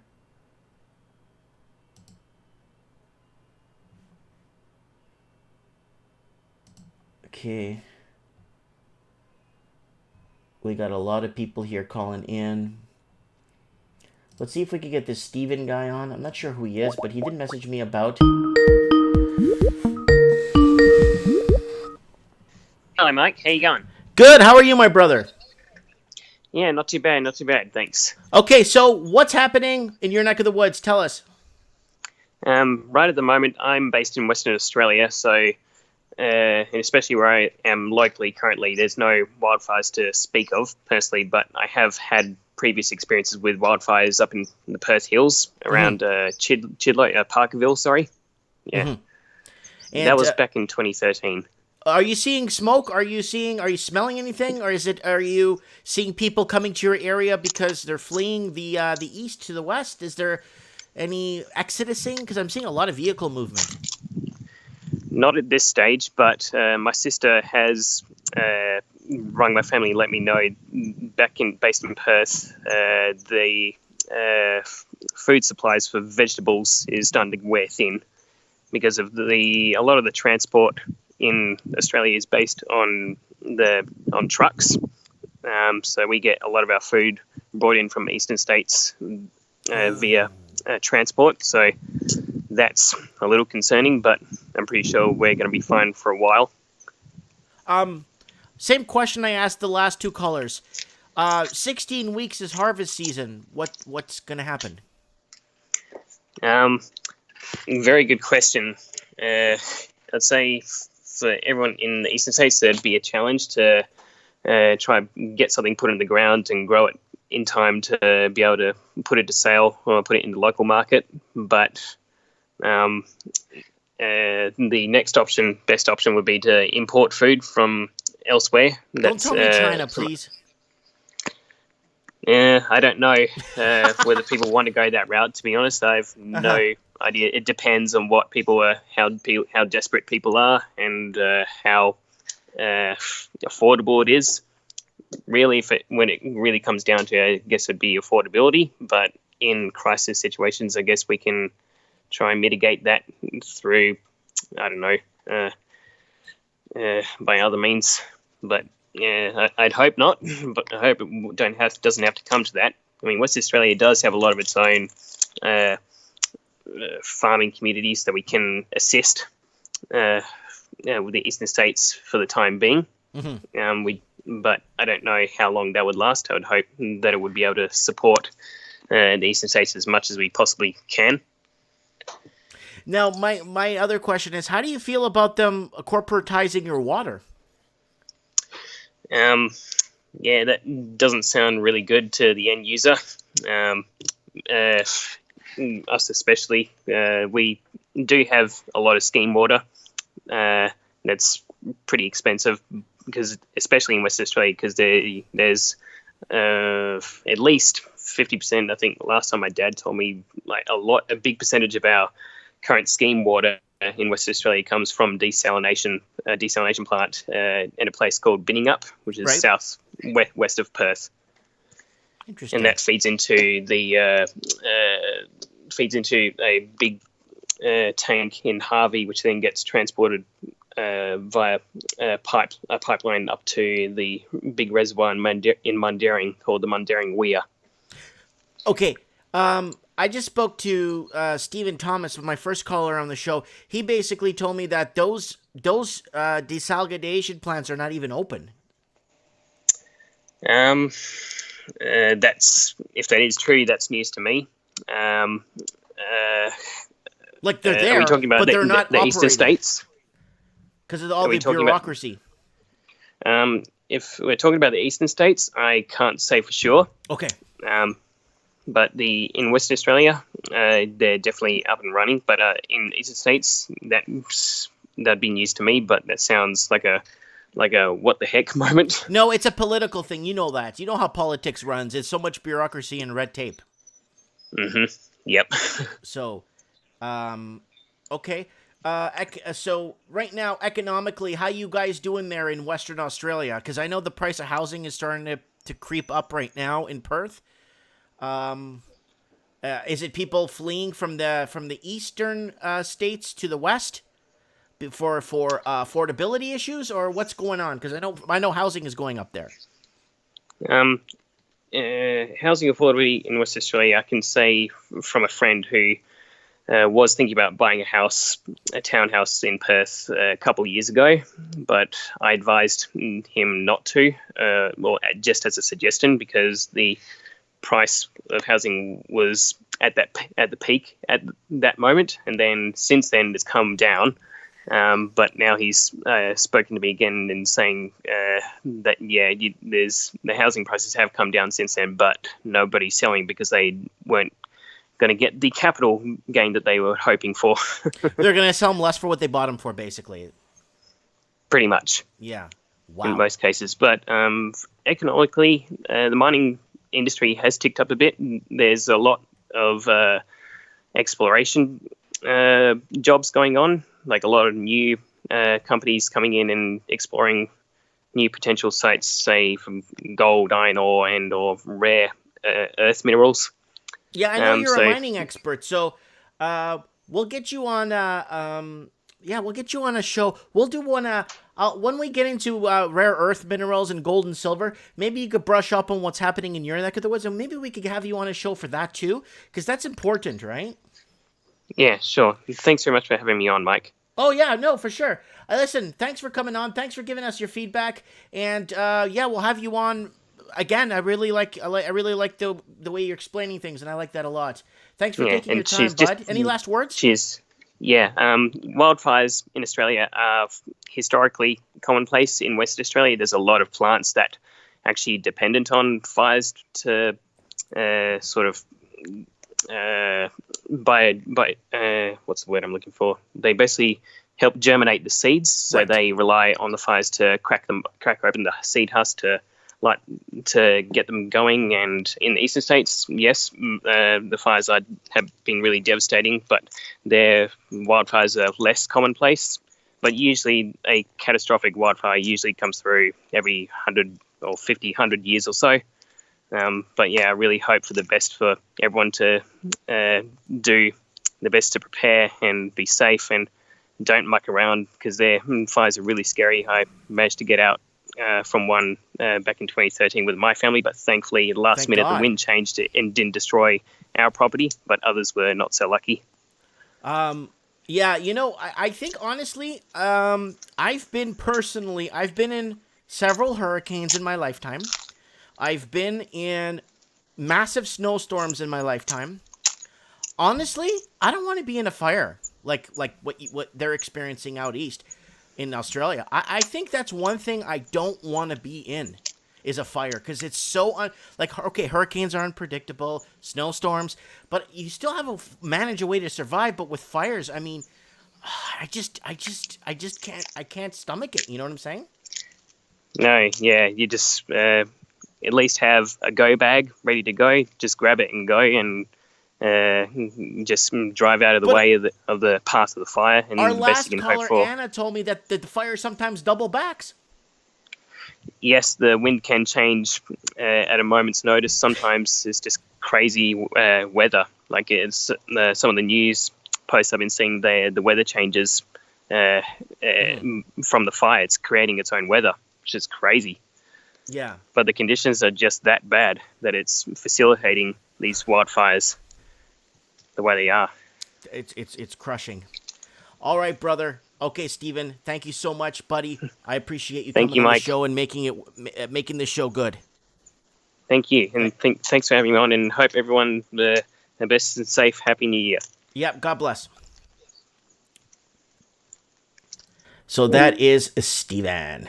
So we got him in, mining expert too, works in the Perth mines, so we'll have him on the show in the future. We're going to be doing some precious metals talk in the next couple of weeks if we don't go to full-blown war. So we got the Raven going nuts in the comments, man. Woo! Yeah, so while the entire planet is watching some, this dispute in the Middle East that's been going on for 4,000 years, we got Australia burning. And it's heartbreaking. It's very heartbreaking to see what's happening. And no one's discussing, what are they going to do in 16 weeks when it's harvest season? How is the country going to eat? No one's taking this into effect. Guys, we got new people joining the channel. Guys, let's do a plug. It's been a while. Let me do a plug, guys, please. Got to fund this thing somehow. Let's do a plug, guys. Okay, here we go, guys. If you want to join the channel, click on join. We already had a couple of people join already tonight. Join the channel, guys. It's a little pledge. It's less than a cup of coffee. So join the channel. If you guys want to, here it is. Get me on Patreon if you want. We had Papa Pissed on Patreon supporting me. Go to Teespring, guys. You'll find the link up top here. My Facebook link is up here too. Guys, if you want to Facebook me, please go ahead and Facebook me. I usually respond 99.99% of the time. I usually respond to everyone that messages me. Here it is, guys. There's it looks like this. Somebody made a copy channel, Facebook page. But keep in mind, my channel has 117,000 followers, okay?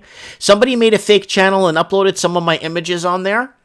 So just ignore that channel. This is it right here.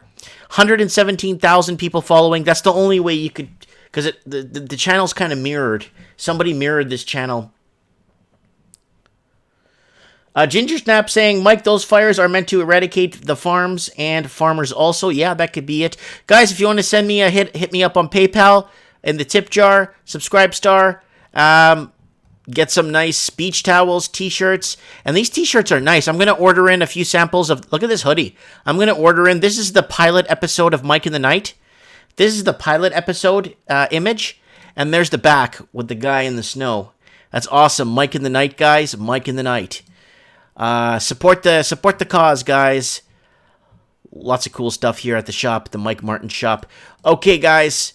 So let's get back to business here. So... Guys, I'm pretty choked, man, because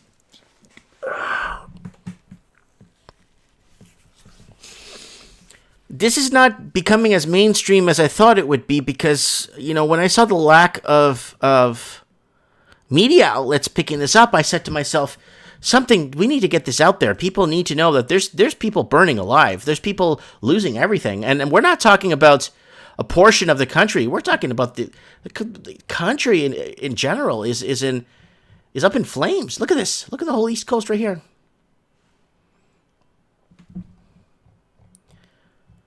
Pretty scary stuff, guys. Pretty scary stuff. All right, let's get somebody else on the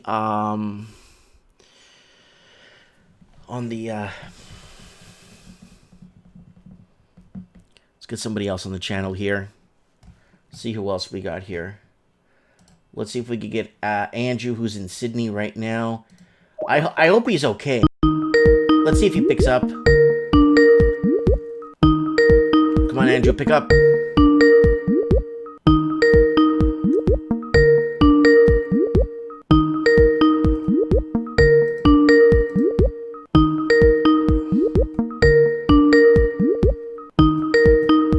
Andrew ain't picking up. I hope he didn't get evacuated. Justin isn't picking up either. See if I could get Justin on the phone. He's telling me he was over at Woolworths or something, and he couldn't buy bottled water. He couldn't buy any, almost everything. Basic necessities were out. A lot of empty shelves. People fleeing. It's been a long, hectic. Let's see what this guy's got to say here. All of a sudden, in a moment or two, this huge dust storm came barreling through. It was coming towards us like a monster, and you could smell it, you could taste it, you could certainly feel the ash bouncing on your skin and clothes. And the winds Hello? are so ferocious. The entire sky has been turned this deathly shade of orange. The trees are I don't know. I think shaking someone's listening to wildly this on in this dust on storm. replay This is what the there. authorities have been most worried about today. This southerly change, these Okay, very someone sent me strong a winds that have document. barreled up from the south through the fire grounds in Victoria and southern parts of New South Wales. And what has happened is that these winds can't have open the kicked document, up I'm a not sure, but huge someone sent me something from clouds Canberra. of dust and ash. This massive dust storm is sweeping through where we are at a command centre near the town of Narra. These winds are almost strong enough to blow you off your feet. So the significance of this wind is that it will fan the flames that have burned so ferociously here in Eastern Australia. Some of the fires burning in Victoria, South Australia, and here in New South Wales. So are Ginger threatening Snap is lives saying and basically, of course, Mike, like California recently, Fort McMurray, and other internationally. This is different because this fire is actually bigger than all of those put together times 5. It's actually the size of Belgium. 3 times the size of Belgium, this fire in Australia. It's huge. Canadian tax weed. Okay, let's get, I want to get my advisor on here on the show. I think he's watched enough of the show to understand what's been going on. Where's my man, Supremo? Let's see if Supremo wants to come on the show. See what he has to say. Mexico. Hola, amigo. Hey, amigo, ¿cómo estás? Hello. Carnal. Carnal. You okay? It's good, man. How are you? Yeah, I'm good. Okay, buddy. I don't know you've been watching for a while. Dude, this fire is twice the size of Belgium. It's a big fire, yeah.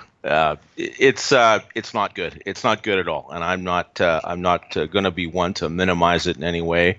But I googled the land size of Australia, and it's like 1.9 billion acres.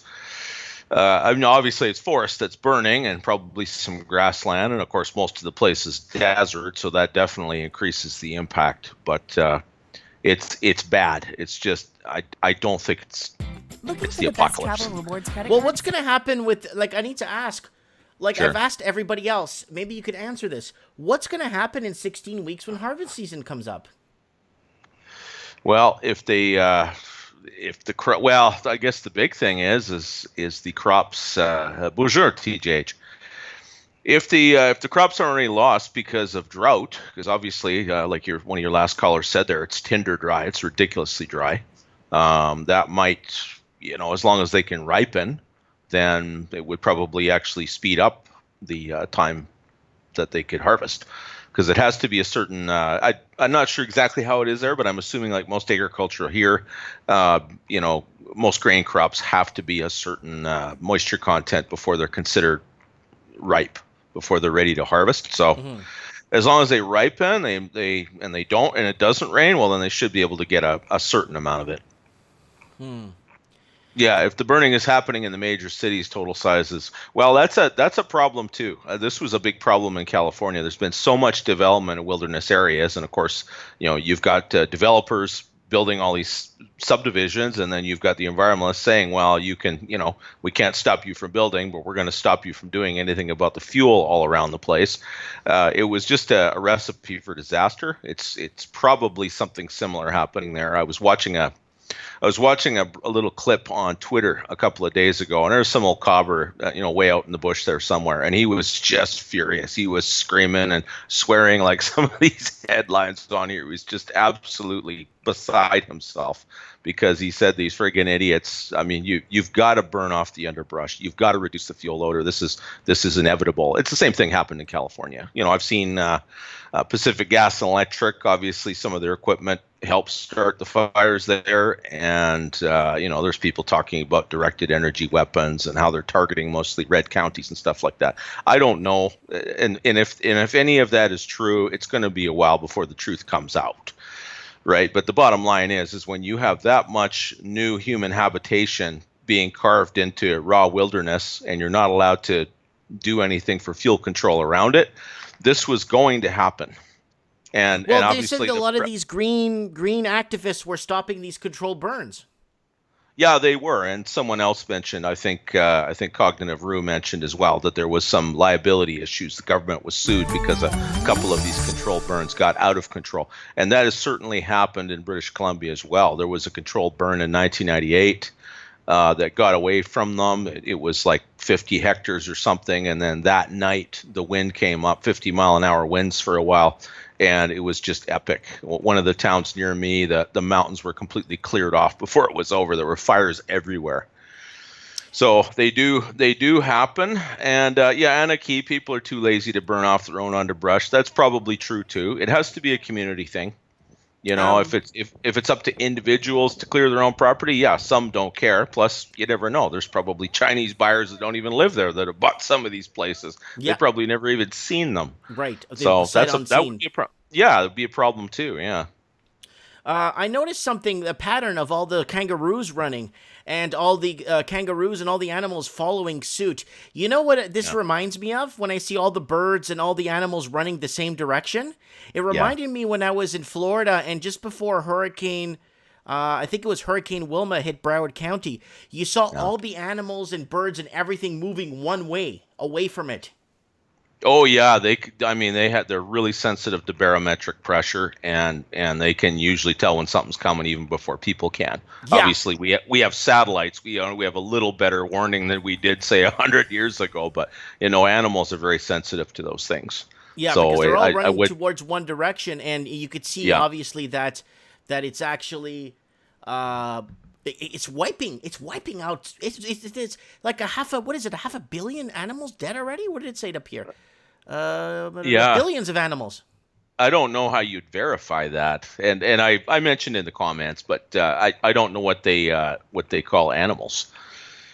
The birds can fly away. Obviously, the kangaroos can run. Are they talking about rats? Are they talking about those big ass spiders they have? Obviously they have deer and coyote and rabbits and such. It's not good that this happened, but even if they did control burns, and even if everything had been done properly as we would consider proper, a year as dry as that in a place as famously hot as Australia, something was going to happen. We got Red Pill Gary actually brought up something really, really, really, and this is what brought up 3 times tonight. It's very important that we address this. I think they will use the fires as a reason for the coming housing collapse in Australia. Let's put our tinfoil hats on. What do you think? Well, if it's going to happen, they'll be looking for a pretext. That could be. They are talking. People are talking about Agenda 21, Agenda 2030, clearing people out of the rural areas and moving them into the cities where they can be more controlled. But I'll tell you, I think if 400,000 or 500,000 of these backwoods people had to move into Opal Tower, holy cow, is local politics going to change? I know what I'd be doing if I found out something like that was happening. There'd be violence. There'd be a lot of violence. Yeah. Let's put it that way. Yeah. Yeah, this will save our construction industry. Aniki, there were something like 1,600 homes in Fort McMurray that burned. And there's still an oil industry there. That means that as long as the insurance comes through, there will be lots of construction work to come when this is over. Right. So, but that could be a problem. The Australian, the Central Bank of Australia might have to be pumping money into the system because of all the insurance companies going broke because they invested in mortgage bonds or something. But you know what the problem is the problem is they have I think, look, I don't live there, but I've been watching what's happening with the housing crisis, watching what's happening with the Australian propers getting screwed over, their kids, grandkids, and great, just like us in Canada. Same patterns we're having, but why do we have such bad governance? As one of your callers said, complacency. Like, things don't happen for so long that people just assume they don't. It would be like if you moved into a river valley, right? Or along the Mississippi where they've had those levees for years. And, and you have it's a 200-year or a 500-year floodplain. and it's been 50 years since the last flood. Well, good. I've got 450 years before I have to worry about anything. So I'll go ahead and build a subdivision here. Well, that's just an average, right? So, I mean, it doesn't happen, and it doesn't happen, and it doesn't happen. It's just like people saying that we're going to have World War III any day now, and Armageddon. I've just saw that mentioned here too. Yeah, I'm looking at those things, and yeah, I mean, I'm a Christian. I take those things seriously. I think that they're probable. I don't even think you have to be a Christian to know that people are crazy, and some of our leaders are absolutely insane, and would stop at nothing to turn big parts of the world into a glowing parking lot. It's just that then they would lose their power because their countries would be glassed too. Okay. Right? Now, how do I word this? What's the best way to word this? I just can't get over the governance. It's just so. Oh yeah, people hoping or thinking that their government's going to come and save them. Like, are people still on that now, or are people starting to wake up? Oh, I think, the ones at the thin edge of the wedge are probably realizing that there isn't the help that they thought they would be. People living in urban areas, as we've said many times, that live in kind of that bubble that, they know where their food comes. It comes from the grocery store, and they know where the power comes. It comes from a hole in the wall. Right. And it just seems like, if there's a problem, well, then crews go out and fix it, and then things go back to normal. There's normalcy bias is big with a lot of people. Mm-hmm. And they do believe that, well, people shouldn't complain because of the government. We've got this and we've got that and they've got the other thing. Yeah. And it's all funded by a big bubble of debt. It's not reality. Mm-hmm. We've just borrowed all of our great grandchildren's future production to spend it now. That's all that's happening. It's completely immoral. Never mind all of the other immorality going on in the world. That by itself deserves hellfire, as far as I'm concerned. It's disgusting. Now, but it's just ignorance and complacency more than anything. Now, let me ask this: why are they have us so damn focused on the Middle East? Some guy gets shot. I never even heard of the guy in my life. Guy gets shot, and it's all over the place. The guy just blew up. He's all over the place now. Literally blew up, and he literally blew up all over the news. Why are they so heavily fixing us on the Middle East when there's huge issues that are really happening? They take some guy out, okay, but since when didn't they take someone out in the Middle East? Since 2,000 years before Jesus, there's been uncertainty in the Middle East and disturbances in the Middle East. What's new? Why are they so focused on it now? Why is the media drawing us to the Middle East? Are they trying to tell us something, or is it just what's the right hand doing?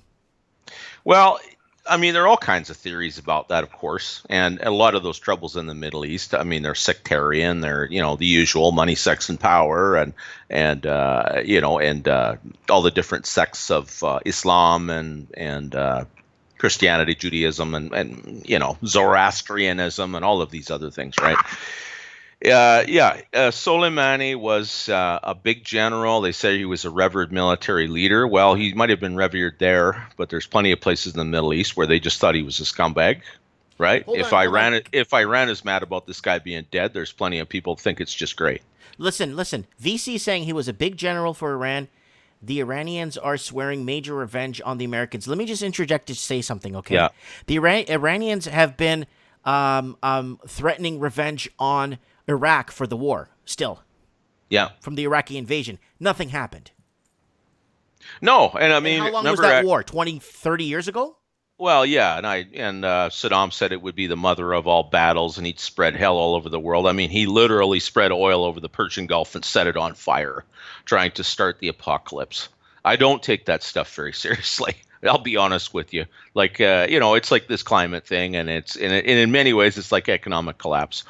It's like, yes, I take it seriously. I realize it's a possibility and probably an inevitability. But I have a feeling that the people that control this power and understand the powers that they're bumping up against have a pretty good idea what they're facing. It doesn't mean that they're good people. It doesn't mean they're the good guys or that, they're our people. I don't think most of these neocons give a rat's ass about you and me, Mike, any more than they care about the people that they're trying to overthrow over there. We got But VC in the the Middle comments East again is saying his death was in the New York Times before he was even dead. The article said, imagine if they knew their general was and has he was in Baghdad and they knew where he was and killed by a drone. So are we is that possible? It is possible. It's impossible that this guy isn't either. Three possibilities. This guy has been dead for years, like Osama bin Laden. I think he was killed in 2001. I don't think they got him in 2011. That's what I think. Or they actually did kill him in a raid a day or two ago. Or he's not dead and he's hiding out somewhere and they're spreading the news for some other reason. Like all three are possible because all three have happened in the past. If this guy is dead, I have a couple of questions. If he's as famous and important Iranian general, he was killed in Baghdad. Last time I checked, Baghdad isn't in Iran. It's actually several hundred miles away from the Iranian border. It's about 700 miles, yeah. About 700 miles, yeah. So obviously, he was waging some kind of guerrilla war, if that was the case. If this guy has been responsible at any point for killing American soldiers, then he's fair game. I mean, he knew the risk when he signed up, just like everybody else. So they're going to make a big deal out of it, and they're going to hang that big red banner and vow bloody revenge. What are they going to do? Can't they just go in order and just vow the revenge first on Iraq and then all the other things that went in order and then go to this guy? Because they're just skipping all the revenge. They're skipping over all these revenge that they've vowed on that they've never taken acted on. Yeah, they're always promising the mother of all battles. And I'm sure that there have been people that have tried to release toxins and bacteria into the water supply and the air supply over here. I'm sure there are all kinds of things that have been done, but a lot of it is bluster, plain and simple bluster. If they wanted to vow cold revenge, you know what? I seem to recall the U.S. shooting down an Iranian airliner in 1987. That's right. We still haven't seen the revenge for that, have we? Still. Unless it was 9/11. They've been vowing revenge all the time. Right. And the reality is they don't have what the U.S. has. And the U.S. has its lackeys. I mean, the EU collectively probably can't fight its way out of a wet paper bag. But that doesn't mean they don't have any good soldiers or special ops forces. They have forward bases still in Pakistan, in Afghanistan, and in Iraq, and in Saudi Arabia. And they have intelligence people too. Right. It doesn't mean that I'm not taking the Iranians seriously. But they're broke, and... the currency has been in huge devaluation. Yeah, they have serious problem. I mean, the U.S. sanctions on them or something like probably having the same effect as the British naval blockade during the World Wars. I mean, it caused horrible. The sanctions listing for Iran, I think it's like 146 pages on a PDF. Yeah, what's listed? It's huge. Stereos, all kinds of stuff, just one after another. You know what I'm saying? Yeah, well, money is the nerves of war, and if they don't have money, then guess what? There ain't going to be no war. Their Revolutionary Guard Council and all those fanatics they have are going to be spending most of their time trying to keep their own population down. Most of Persia is not Islamic. Mm-hmm. They're not even religious. A large part of their population, something like a third of their population, is like 20 years old. They're not interested in this crap. Mm-hmm. I'm not interested in them being as corrupted as we are either. I mean, I'm not willing to send my son to fight so that gays can get married in Tehran. Forget it. Mm-hmm. They're on their own there. You know what I mean? Like, and that's it's a different thing. It's like, no, I'm not willing to send my kids to fight for Global Homo Corp. Forget it. Mm-hmm. Everybody buys that. Nobody wants to send their kids there. Like, people sign up in the military. It's like, I'm going to go fight in Iran or I'm going to fight in Iraq. No, they sign up to the military because they want the GI Bill and the benefits. And probably when they signed up, the recruiters said, "Oh yeah, you won't see any combat, no problem." Once you've signed the paper, it doesn't matter. They'll send you where you want, right? Of course. All right. Of course. Let's get back on topic. Prepping. Sure. Tell people about importance about prepping. Well, situational awareness. If you live in an urban area, it's going to be the same thing. Have some bottles of water. Like the big jugs. Have some food. Get your debt down. We don't know. Like there's so many black swans circling overhead. It's like it's blocking out the sun now, wondering which one will land. Like you've gotta assume that normal, as it is for most of your life, is going to change. It's going to turn into something else. It might not even be for the worse in some ways. Like when we adapt to crises, usually we find that's most people's finest hour. Like as terrible as the wars were, most people, who fought in them, they came back traumatized, but they also remember fondly the comradeship they had with the people they were sharing those dangers with. Camaraderie. Camaraderie, yeah. So it's the thing is be concerned about your own community. Get to know your neighbors a little bit. I mean, if they're jerks, well then get to know the people next door to them, because they probably think they're jerks too. You know what I mean? Tig is asking, what's in your bug out bag? You could go to a dollar store and pick up quite a few things that that could come in very handy and save your life, like waterproof matches, regular matches, little flashlights, a good knife, decent stuff. You could pick up, those like tinfoil blankets, the heat blankets that they sell at the dollar store. Like, you don't have to spend a lot of money on a bug out bag. A decent compass. You could go in there and pick up little things, knickknacks that could help you. Then you could go to like a hardware store and pick up, maybe a machete and a couple of other little things to help you get. What do you think? A dollar store, you could pick up some just little knickknacks to get you by. What do you think? Well, in 2009, I remember seeing some articles by a guy named John Hussman. He was talking about some accounting rules that were going to come in the first quarter of, actually it was 2009. And if all of those, if all that bad paper, derivatives and mortgage-backed securities actually did get marked to their actual value, then that would cause a banking collapse. So I thought it would be, since I found myself suddenly unemployed for a while, that it would be prudent to get some things that we need. Get some cash out of the machine. Okay. Go to the dollar store, get a couple Tupperware containers, fill them with matches, basic first aid supplies.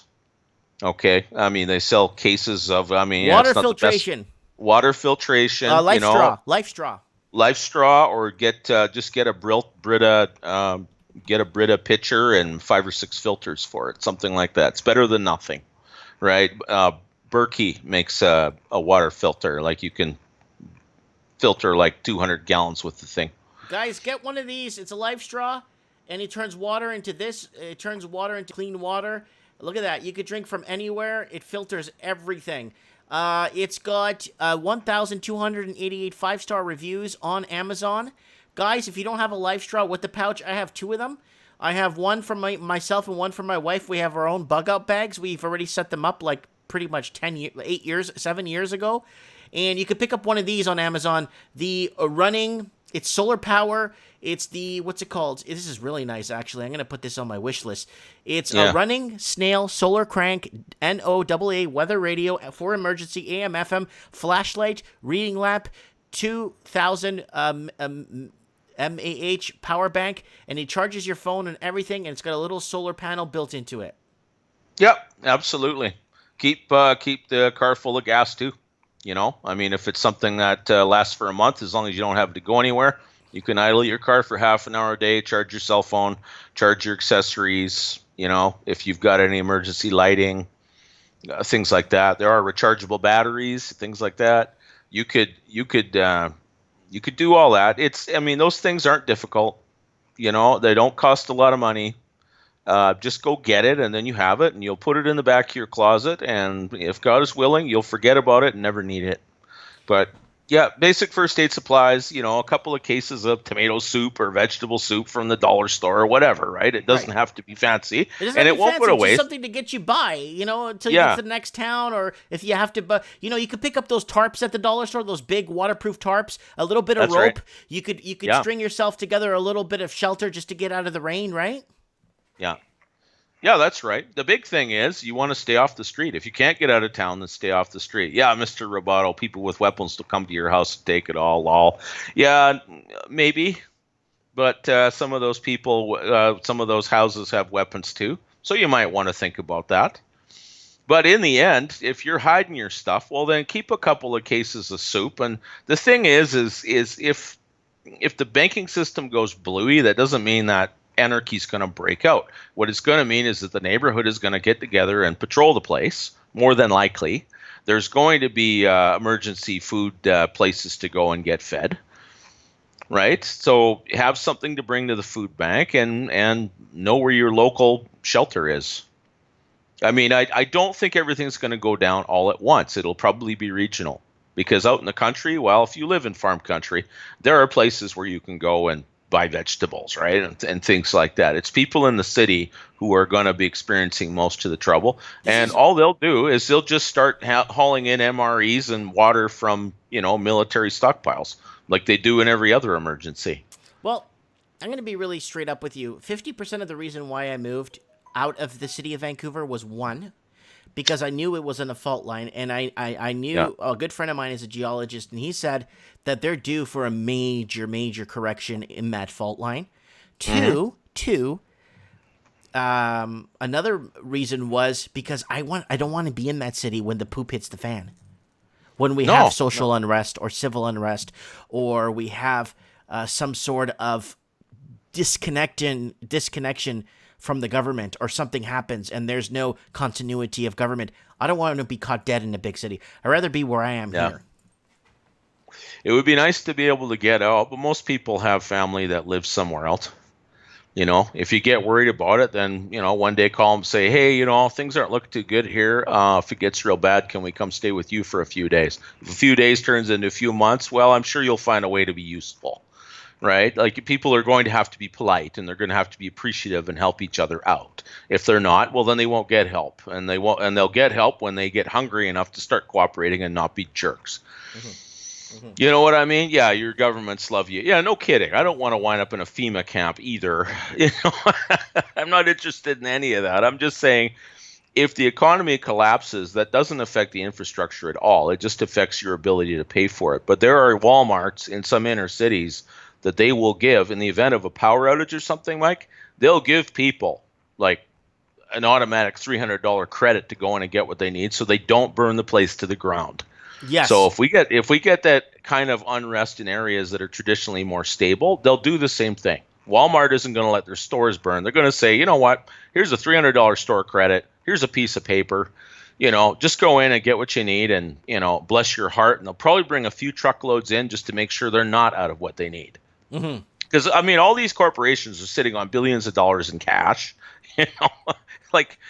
unless literally the entire grid and the entire financial system collapses, which is unlikely because they can just print it. Then no, it's I don't know. It'll happen in certain areas. I don't think it'll be bad everywhere. It never has been before, and it's not likely. Not every community is bankrupt. Not everybody has a big-ass mortgage on their house. 40% of houses in Canada are owned free and clear. Those people aren't going to have a crisis. Not as bad anyway, right? It's the younger, you know what I'm saying? It's the younger generations that are more wild and loose and ready to take, Mr. Roboto saying, Mike and guest, the only way in the long run for survival is to group together about 10 people or so. Yeah.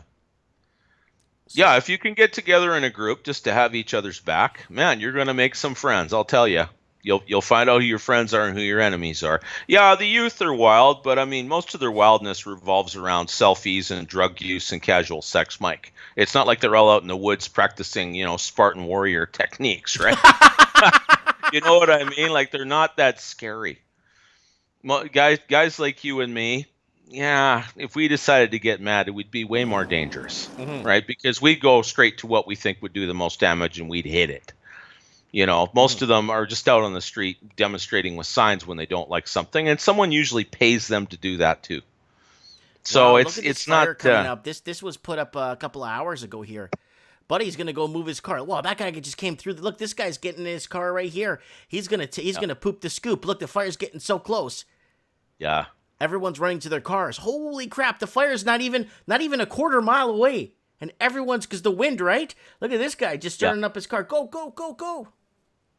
Oh, it's terrible. Well, you saw scenes like that in Fort McMurray a couple 3 years ago as well. Yeah, the fire was right alongside the highway, and people were like, "Let's get the hell out of here," and away they went. One thing I can't grasp is how big this one is in Australia.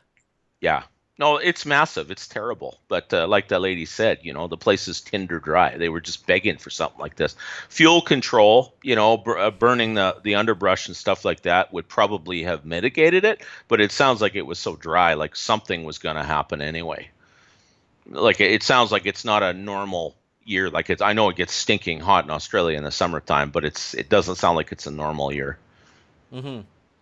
So it will resolve. It's not good. It's terrible when this happens. But it does happen. I mean, there's tales from I read books about loggers in the Northwest and in British Columbia in the 1890s and some of the fires they dealt with. And I mean, it was just a firestorm. They'd find horses and wagons or what was left of them. The horses were still stretched out at full gallop when the fire took them. I mean, it can go 100 miles an hour. When that wind comes up, it's just a literal wall of fire. It's unreal. Okay, it's Now or Never is asking, hey, Mike, love your show. What do you think is going to happen after the bushfires come down and the food prices will go up? What's the best thing to do? Well, the problem is harvest season is in 16 weeks, and if they can't get these fires under control, Australia's going to miss a whole harvest, especially because majority of the food comes from the eastern states, right? Yeah. This is a big deal. I suggest people, if you have a bit of land, if you're in Australia, you have a backyard or a little bit of brush, clear it up, start planting what you can now and getting going right now so you have some vegetables or you have some of the produce that you need. Or like the other caller said, it's just going to be a lot of processed crap from China. Yeah. Yeah, that's right. Well, it's still better than nothing. I mean, that's pretty much what they eat in prison, right? And you see the kind of shape those guys are in when you've got nothing to do but vertical push-ups all day long. Those guys are absolutely jacked, and they're eating, powdered potatoes and bully beef and whatever else, right? So you can live on what you have to live on. The big thing is if you think food prices are going up, then whatever you're going to eat for the next year, when it's on sale, go buy a few cases of it because it won't go to waste. And if things do go bluey in the next 12 months, well, you've got something to trade. And there's at least one thing you don't have to worry about. And yeah, people might break into your house, but there's millions of houses. And you're going to have neighborhood watch. You're going to have people that keep lights on, or they're going to be walking down the street in twos or threes with baseball bats to make sure that people don't go breaking in and robbing the old lady next door. Yeah, it's not just going to be oh my God, they're out of control. You got to remember that in most of these cities, especially the ones that are dominated by really moonbat liberals, the reason these gangs are running rampant is not just that the cops refuse to intervene with them, but they actually punish the people who try to intervene. Well, if the money runs out or people's patience finally runs out, anybody trying to stop them from defending their property is going to die. Okay, hold on. It's not going to be one way. I got a loop going. Go to your screen, Supreme, and look at this guy's window from his living room. Oh man, you see that? Oh my, yeah. That's from his living room. He's like, I just woke up. Holy crap, I'm dead. He'd better run. Wow. Yeah, no, that's not good if it's outside your window looking like that. There was actually someone in Fort McMurray who they had a camera in their living room just to keep an eye on their fish tank, and it was in front of their living room window. And they were miles away, but they were watching it on their phone, and they saw the fire roll into the neighborhood, and then all of a sudden the entire house was engulfed in flames, and then the heat finally shattered the window, and then smoke completely filled the room, and that was the end of it. Hey, that was the end of their house. They watched it. They watched their poor goldfish, boil for a second, and then the smoke hit it all. Yeah, no, that guy. he better get out or he's as good as dead. Yeah, guy wakes up, gets his camera phone on. Oh, I heard there's fires outside. Goes to his window, and all you see is like when a spaceship blows up in Star Wars and it's like completely obliterated into flames. That's what it looks like outside his window. Yeah, he needs to. Yeah, hopefully he got moving real quick. Hopefully he had gas in the car. Hopefully he wasn't one of those guys who bikes to work, because man, he's gonna have a bad time. Yeah, curious to know what happened to him. Yeah, I am actually. We should get him on the show, man. Yeah, no kidding. See if we could find him. Yeah, he'd have a story to tell. Look at this guy's window. Holy smokes. Yeah. If Australia doesn't get the harvests off, if they have some really, really bad problems with food supply and the price of food starts going to the roof, they'll ration it. People aren't going to starve. The Australian government will have to deal with it, because they're going to be people, and not just backwoods rubes complaining that there's no food. There's going to be people in the city complaining about it too. They'll do something about it. The U.S. will sell them food. It's not, there's good harvests all over the world. If there's one good thing about a global economy, someone has a bumper crop to sell these people. Okay. That's how I see it anyway. That's good. That's good to know. But you know what I mean, right? It's just, it's devastating. It's awful. But it does happen. It happened here. Two years running, 2017 and 2018. We had mass evacuations of British Columbia, and my valley was absolutely choked with smoke for like 3 months. It was terrible. But then that area gets burned off. Well, guess what? It ain't going to burn again for 20 years. So, at least you don't have to worry about that place anymore. But it's just the size of this thing is what gets me. Yeah, it's huge. I'm going to keep bringing up the size of it all the time, because I've never seen anything this big. When it comes, I saw the Fort McMurray fires, I saw all that stuff, but I just never seen anything like this. They say it's bigger than the Amazon rainforest, it's bigger than the California fires, and it's bigger than the Alberta fires all put together times 2. Yeah, it's stupid huge. But Australia is a continent. It's an island and it's a continent. It's a massive place. And its forests are enormous, and if it's that dry, well, the right weather conditions and zero humidity and high winds, man, it was inevitable. There's going to be all kinds of people getting the blame for this, but something was going to happen in those conditions anyway. it always does here. Well, I'm going to be honest with you. I honestly think the government's finished. They're going to be a referendum then in Australia. It's over. There's no proper.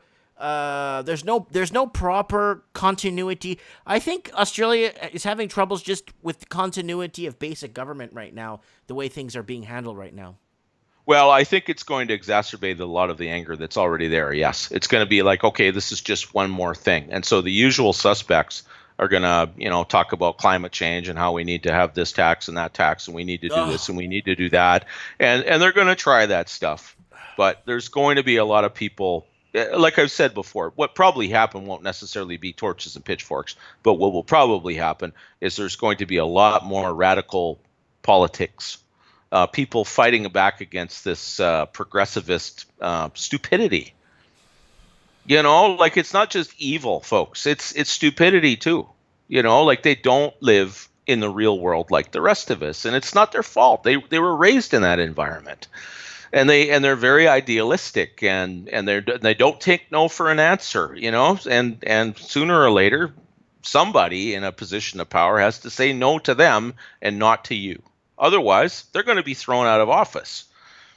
That's happening. It's happening in the UK. It's happened in America. It's happened in, well, unfortunately, it didn't happen in Ottawa, but it did happen in Ontario, and the federal election. All the Liberal seats in the prairies were completely wiped out. They're gone right now. The NDP was basically chucked out of Quebec. The people want answers, and the answers are not, well, we need to think about the climate. No, you need to think about your own backyard. Mm-hmm. You need to think about your own people. The you need to take part your damn. They want to globalize this crap. Stop globalizing shit, because what it's going to do, it's obviously it's leading towards one world government. That's what they're trying to do. But they need to get climate and all this other stuff and tax credits all under one umbrella, so they could basically enslave us. Yeah. Yeah, well, that's what they want, but the more people become aware of it, it's like, oh yeah, okay, yeah, there's a conspiracy, ha ha ha, kind of a thing, and then it gets real, and you realize that no, there are really people in your city, in your capital city, that sit down or fly off to some faraway resort to talk about what they're going to do to you next. Isn't At that some prime point, minister in like Costa Rica or something for the last couple of weeks? yeah, apparently he's on week 3. I have a feeling that Justin is going to keep a low profile from now on. In I don't Costa think we're going Rica. to see. In Costa Rica. I mean, he didn't really run the show. It was more, what was that guy? Gerald Butts. Apparently he was the guy making most of the calls. You know what? No, they say elections don't matter. Well, obviously they do. You know, because at a certain point, there are other elites and other political parties that smell blood and see their opportunity. And, and then even if it's just elites ruling over us, it's not that the elites are all friends. They all fight each other too. So when you have somebody like Trump, and I'll use Trump for an example, I'm going to assume he's not somebody's puppet, but even if he is, somebody smelt blood. Somebody smelt an opportunity to take power of the United States, and they succeeded. And apparently it wasn't supposed to happen because half the country is in an uproar and demanding that this guy be removed. And oh my God, he's not my president, and this isn't real. At very least, these things like this serve as a referendum to the elites. Like, okay, we've pushed as far as we can go this way. Now we need to change direction and go another way. The stupid ones won't change, and they'll get thrown out of office. And the smart ones will change their tone. Yeah, Orange Man bad, exactly, Gary. It's just goofy. They'll change their tone. I mean, what they're trying to do, guys, if there is a they doing this stuff, they're trying to shepherd us in a certain direction. Well, sheep run all over the place. You can't put all the sheepdogs on the left and the sheep not take off to the right. You've got to keep things going more or less in a certain direction. And it's getting away from them, and they're not adapting fast enough. So no, I don't think it's going to go completely like everyone's afraid it will. Because sooner or later, they need your consent to do these things. And complacency implies consent. Well, when something like this happens, there's not going to be a lot of complacent people in rural Australia for about a decade.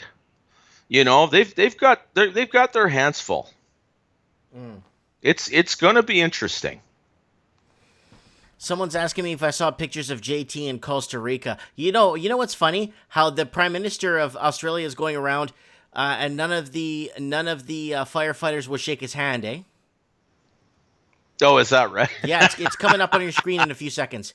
You're Okay. gonna see it. You can keep watching. You're gonna see him walk up to a guy. He won't shake his hand. Yeah. No, they're not. They're not pleased with him, and he knows that. That's why he's there.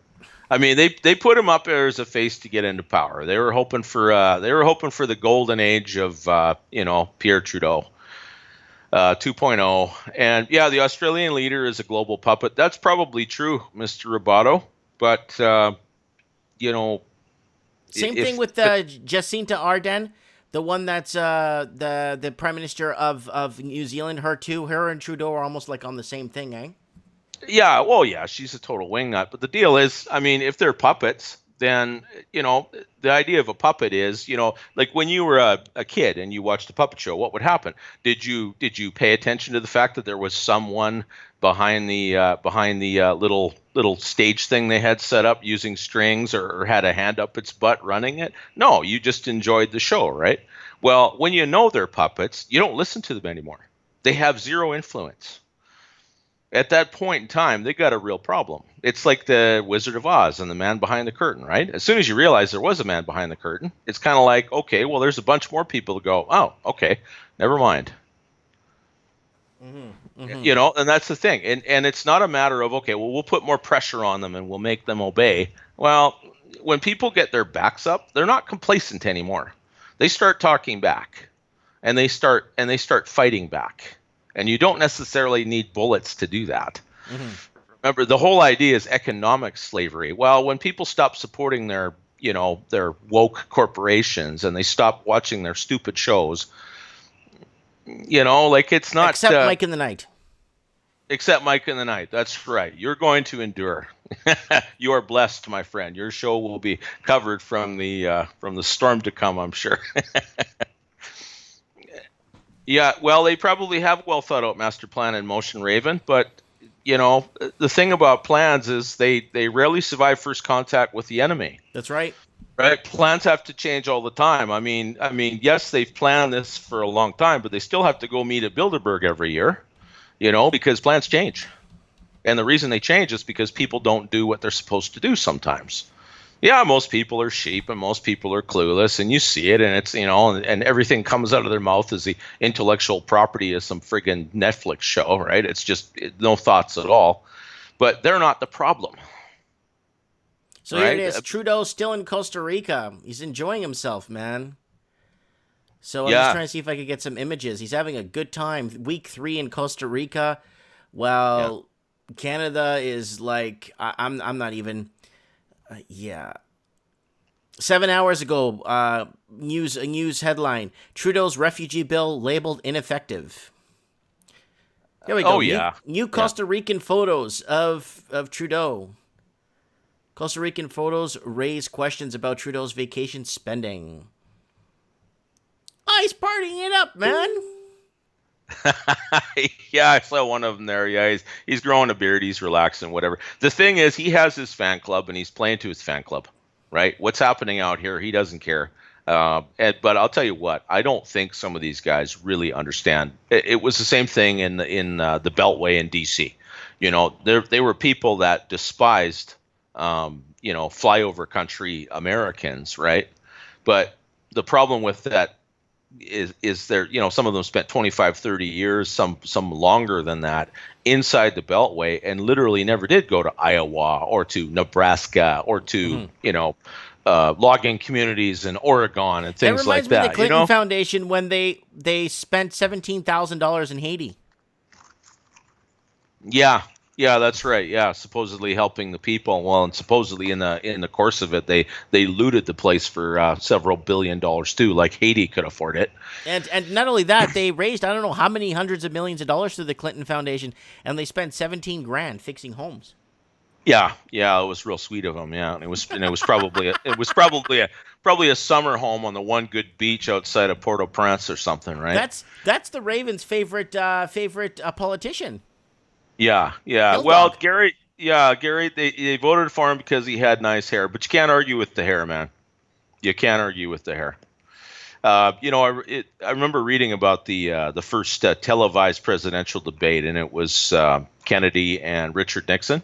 Right. And of course, Kennedy was polished, and and he actually, Nixon scored some points on him, but Nixon, he was getting over the flu. He felt like crap. I don't think he'd shaved in a day. He just wasn't on top of his game, and the public perception was that Kennedy, won the debate, and that's ultimately what helped him to beat him in the 1960 election. So, visuals, yeah, unfortunately they do, but they're not all cat ladies out here. Like, we're not impressed with this guy, and we're getting to the point now where I think a lot of the people in the metro areas probably aren't impressed with him anyway, because he talks about how he empathizes with the people that can't afford housing and they can't afford food and that, but he's not really doing anything about it. But we're getting to the point where the only way you could do anything about it is you'd have to make some major structural changes to the way things get done, and there's no will to do that. Hold up. Aniki just updated us. Just received the message from friends in Bega, New South Wales. Just lost everything yesterday. Oh my God! Prayers up, folks. It is bad. It is bad. I mean, I'm saying, okay, it's not the apocalypse, but it's bad. I'm concerned about the size of this, dude. Like, how long it would take to drive along the coast, up along all these fires? It would take you like 3 days to drive all this. Yeah. That's a big fire, dude. Yeah, it's huge. It's a mess. There's going to be a major cleanup. There's going to be all kinds of questions and all kinds of anger. And I don't believe for a moment that there won't be political ramifications to this. But you know what? In the end, that would be a good thing. I'm just mostly right now, I'm just concerned about people not dying. And, they're losing their homes, and that's terrible. But as long as they're okay, man, that stuff can be rebuilt.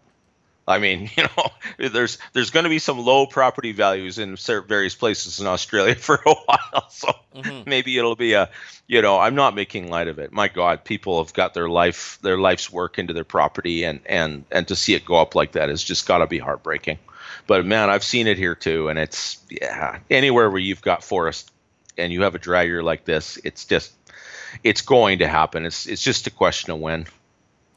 This is not good.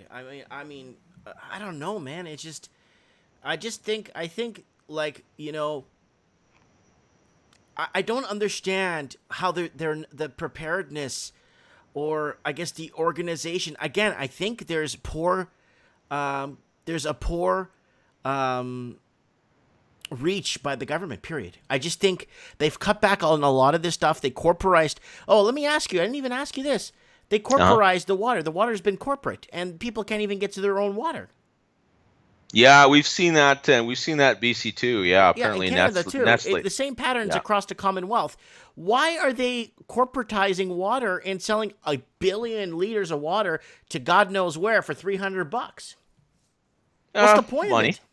Well, some corporation somewhere did a cost-benefit analysis, and they thought, well, this is how much we can get the water for, and this is how much they'll buy it for, so we'll sell it to them. And it could be, Mike, that just like Pacific Gas and Electric in California, what did they get fined, like $25 billion for their transformers causing those big California wildfires, or contributing to them? Right. Well, there could be a similar thing here. If they find that communities have been lost and lives have been lost because they couldn't get water because it all got sold to the Chinese, there's going to be fines. There's going to be royal commissions. There will be political fallout from this. And I hate to say it, but it's about time. Unfortunately, this is what has to happen sometimes. You can't be complacent and put your head in the sand and go, oh, well, it'll all work out. She'll be right, mate. When your entire neighborhood has been flattened and the fire department couldn't help because all the water had been sold to China. That ain't going to fly. It's all well and good to say, oh, they're going to depopulate us and the Georgia Guidestones and the rest of it. I'm familiar with all that, guys, and I don't doubt that there are creepy people that want to do all that. But stuff like this gets mobs in the street, and I don't mean just fruitlessly waving, posters and stuff like that on the street. I mean banging on the doors of banks, banging on the doors of corporations, banging on the doors of the legislatures and saying, what the hell are you doing? Stop it now or we'll hurt you. Because that's the thing. That's to that point. Yeah, there's a reason that people never did this stuff in the past. It's because they knew, especially in a so-called democracy, that's mob rule and the rest of it, and the mob are sheep. Well, sheep can stampede too. And that's just the thing. They're not sheep. I mean, people are treated like sheep because you can manipulate them to do and believe all kinds of stupid things. But when their own well-being and their own survival and endurance is at stake, that's a different issue. People get smart real fast. Yeah, of course. We all have it in us. If it takes a catastrophe like this to start bringing it out, then so be it, right? Yeah, like California, I would not be surprised if they just had a chance to fix the electoral fraud going on there. Large parts of California would flip red pretty quick. Yeah. You know what I mean? People are leaving California, but you're talking about a country with a population, or a state with a population larger than Canada, and you're talking about a couple 100,000 people leaving every year. Big deal. That's not that big of a change. It's noticeable. It means people are starting to go the other way, but it's not 2 million a year. When that's the case, then we'll know that people are fleeing California. And it's going to be the same here. Australia is an enormous place. This is terrible. It's an absolutely terrible disaster. But Australia is an enormous place with a population of, I think, somewhere between 25 and 30 million people. It's not a tiny place. They'll get through this.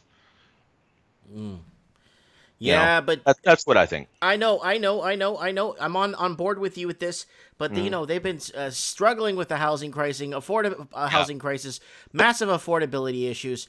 The Australian proper is tired, man. They're tired, and it seemed like Canadians. The Canadians, all we need is a catastrophe like this to hit, at this scale of this size, that's going to basically engulf the entire country, like it's doing right here. That's all we need in Canada, and you'll start seeing the fracturing in the people.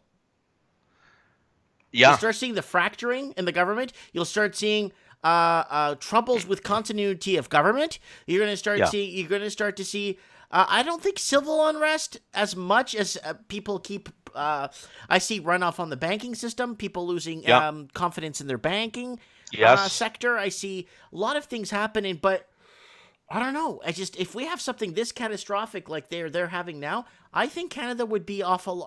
I think we'd be in a lot more trouble because I just don't think. I don't know. Tell me, what do you think? If Canada had a catastrophe this big?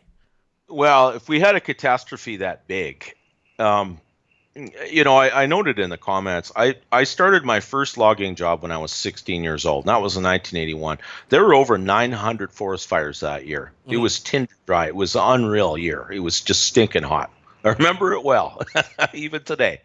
It's pretty normal. I mean, this is Canada. We're a northern country. Our weather is, the Raven lives in Winnipeg. The weather there is just basically a continuous series of biblical disasters, right? You learn to mitigate the consequences of it, and this is something that these people used to do. They used to burn off the fuel, the underbrush, and they'd make sure that it wasn't going to get away and destroy their property. And then a bunch of do-gooders said, no, we got to save the planet, though. And that's a good question, Rainer. Would Canada ever have a catastrophe that big? There's more precipitation up north. Yes, it probably wouldn't be something like this. If it was going to be maybe a massive volcano in the middle of the country. You never know, right? It could be something major that actually affects the entire continuity of trade, continuity of even communications, right? Yeah, a lot of things, right? Even a decent solar flare, we're screwed, dude. Oh yeah, there's large parts of the grid that will go down. But we had power out here where I live for 26 hours, but we still had natural gas. So I had a fireplace downstairs that worked because it switches on and off with a thermocoupler. So as long as I had a pilot light, I was able to turn it on and off. And the landlady had a natural gas stove and oven. So New Year's, we had coffee and we had appies, and we were able to. You could get by. It was inconvenient. It was mostly the lack of comforts and my Wi-Fi and stuff like that. Boy, you miss it when you don't have it. I don't know how these kids will handle it if something like that goes on. But in Canada, I think it's going to be more like BC. We got hit real bad 10, 15 years ago with the pine beetle, because usually you need some -40 weather to keep them in check. Well, the BC, the Forest Ministry and the corporations have been chasing that beetle around for years. And then finally there was a big outbreak, and it just wiped out enormous pine stands.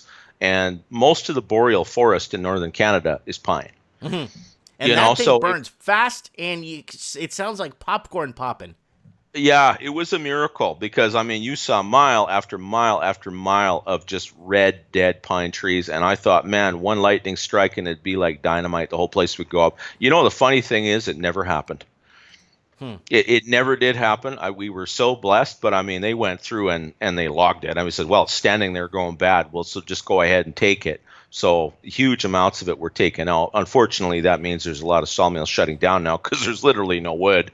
But they had a good run for 6 or 7 years. But now that beetle is over the Yellowhead and the Pine Pass into Alberta, man, it could go all the way to the Gaspé Peninsula. Something like that I'd be concerned about. Okay. But in terms of cold or heat, no, we deal with both extremes here in Canada. I don't think that it would do us in. I got Aniki, basically, here it is. This is what I brought up earlier about the funding that was pulled out. Here it is, Aniki. In the June 2019 budget, the Liberals cut $12.9 million from the operational budget of Fire and Rescue New South Wales and $26.7 million from the operational budget of Rural Fire Services. That's what I wanted to bring up. And there you go. There it is in the comments section. So there she is. She commented it. That's what I was looking for. I know they've been pulling funding out of because they can't afford the damn infrastructure. They keep raising prices and raising taxes. Where the hell are they putting this tax money? Well, it's probably going into something that has nothing to do with firefighting, obviously. It may have just been a cut. They may not have actually put the money somewhere else. They may actually have cut it. I mean, but governments all over the world are going to have to cut their budgets sooner or later. Maybe it started there. I imagine the money went somewhere, and we'll just roll our eyes and not be able to believe what it was for. Maybe it was to repaint that ugly opera house they have in Sydney. I don't know. I think it's ugly. Your mileage may vary, but who knows? I mean, most governments now in the Western world are so vast and enormous. It was just a line item. Like, it doesn't seem like that big of a deal when you're spending hundreds of billions of dollars a year. And $26 million into rural wildfire in a country that big, it might not have amounted to a hill of beans. Yeah. It's not a good look, especially after this, but it would be tough to make the case that 20 or 30 million more dollars would have kept this from happening. Yeah. Yeah. You know what I mean? Yeah. Yeah, exactly, I see Raven. what Why you're saying, cut budgets? Jelly Bean. Yeah, just keep printing, like Raven said. Yeah, just keep printing the money. No problem. We'll all be rich. Like Zimbabwe, everyone's going to be a billionaire. No, Mike. trillionaire. Trillionaire. It's going to be so good. $16 trillion bill. I hope they shovel it out of helicopters, like that guy from the Fed said. I'm hoping to just catch a big bundle. Mm-hmm. That'd be great. It'd be fun for a day anyway. Yeah, no, I hear you, brother. All right, we're going to let you go. I want to thank everyone for calling in. I want to thank the 4 people from Australia that called into the show today and gave us an update on the ground, what's happening there. And yes, thanks, guys. It's really neat to have that when people come on last second there for us and save the show. This show won't exist without them, right? No, not at all. No, we've got callers coming in from all over the world, and it's great. It's great to have you here, guys, and it's great to interact with you. I'm having so much fun since I found your channel. I got to meet you, Mike, and have an opportunity to come on and contribute. It's an honor and a pleasure. Hey, hold on. Let's get to the Mike Martin's store shop. Mike Martin's. Hold on. Do you guys want to see a Supreme Cannon mug? Or a Supreme Cannon if you make one, I guarantee I'll buy it, pal. Because I do have the mug. I was a guest on Mike of the Night. Yeah. I do have all the Mike of the Night shirts here. I'm just trying to see what else. Morning Coffee with Mike, Trends in the Housing Market mug. I'll make some more mugs tomorrow. I'll do one. Supreme Cannon. I'm going to see if I can find a good image for you. I'm going to do one for the Raven wants me to make a hoodie. The Raven, a black one. No kidding. Yeah, I totally get one of those too. Yeah. Yeah, anyway, if you're going to buy it anyway, might as well just buy it from a local YouTuber, right? Exactly. Might as well, right? Like, yeah. Raven's asking me how my silver stocks are doing. They're doing phenomenal. I kept buying when it kept going down. Yeah, well, that's the time to do it, and that's the time when nobody does it. Right. I kept buying when it kept going down, and people are like, what are you doing? You're supposed to be selling golds. Gold's not going to go up anymore. I'm like, are you out of your tree? That's when you buy it when it goes down. Yeah. Don't you know that everything's been fixed and it's just a dumb rock? Mm-hmm. Yeah, 6.5 billion people are wrong, obviously, yeah.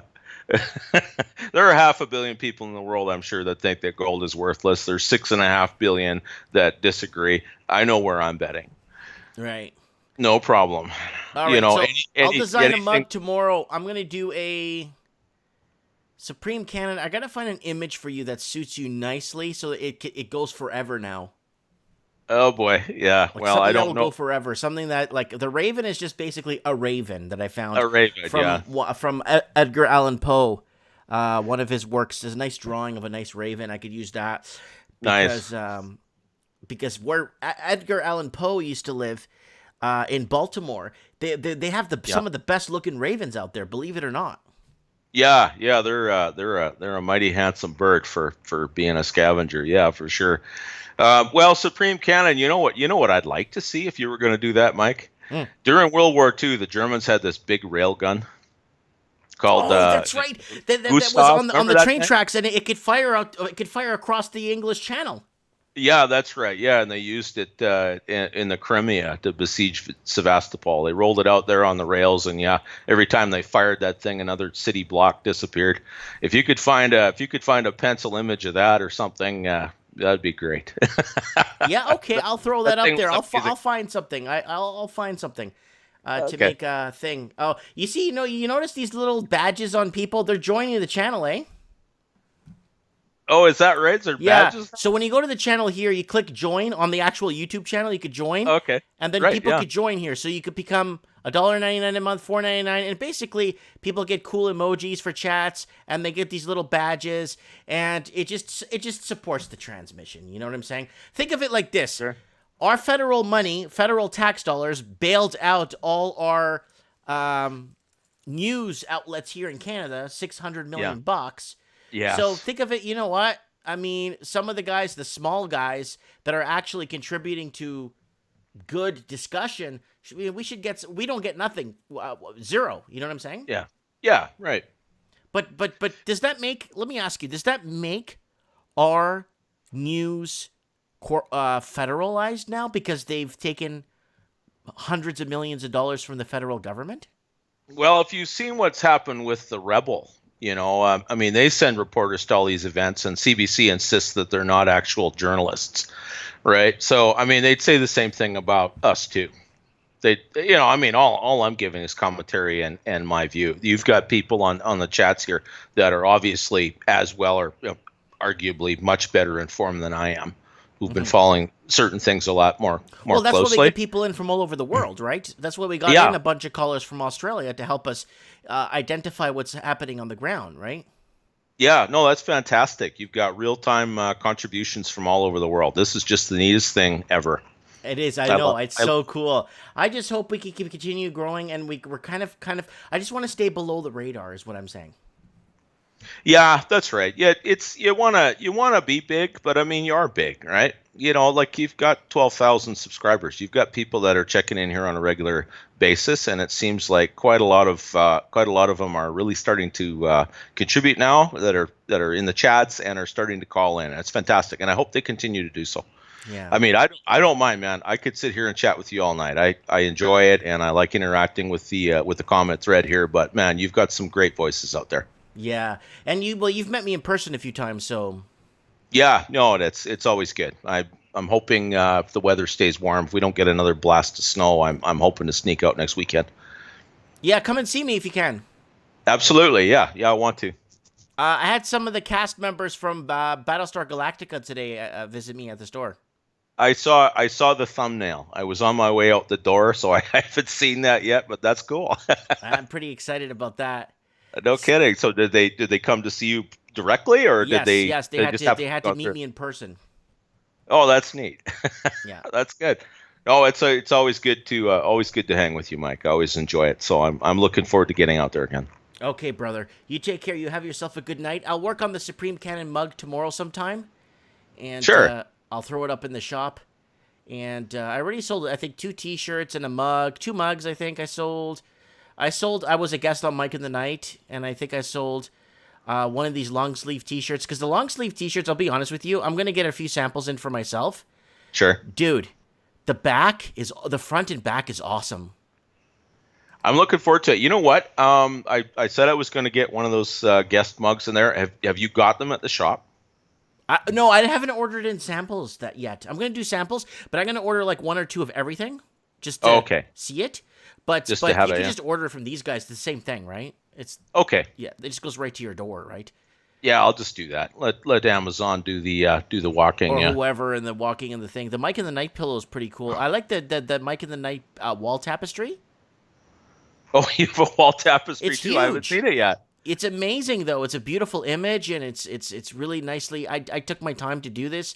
Yeah, it's 51. It's 51 by 60 something. Oh wow! Oh, that's huge. Yeah, Lord Humongous. I want to see some Japanese schoolgirls wearing humongous hoodies. I would not be surprised if we see an anime tapestry pretty soon, eh? Mm-hmm. Something like that. We'll have a couple of Japanese lolly, Sailor Moon looking schoolgirls, holding up a banner saying "Mike in the Night" or something. That would be a good shtick. It would actually. Yeah. It would. I'm gonna add some more things tomorrow to it. I just take my time and kind of have fun with it and just try to be creative. I do use allowed to use image, but only if modified. Oh, right. Yeah, you don't want any copyright issues. Yeah. Yeah. So I made sure I took care of that, right? So yeah, but if they're stock photos, they're okay, aren't they? Mm-hmm. Well, I think those are public domain. They're public domain because they're modified because I put my name on it, right? Right. Okay. That makes sense. Yeah. All right, Supreme, you take care, brother. You have a good night, and we'll talk You do soon. the same. All right. God bless everyone. Stay safe. Okay, bye for now. Wow. Mexico. Okay, Mr. Clean said, Mike, watch this show, and it's nice to watch a controversial talk show that is educating and interesting as this one. I wanted to thank the Raven who got me on this show, going to support the channel. Thanks, guys, so much. It's not much. You know what it is that the cost of the time. I like it. I do this because I like it, right? And it is rewarding because I do like the feedback. It's that karma that you feel from people, the cool stuff. You know what I'm saying? The cool feeling. Look at it. I just designed this place coffee here, morning coffee with Mike beach towel. It's huge. Just cool stuff. I know a lot of people there are minimalists and stuff, but I do have, look, die cut stickers. Die cut stickers. Morning coffee with Mike. Yeah, I'm gonna order in a few samples. I like this Mike in the night towel. I like that. That's really nice. Yeah, I'm going to get some for the family anyway. I'm going to buy a beach towel anyway. I'm going to Philippines. Might as well buy one for myself, right?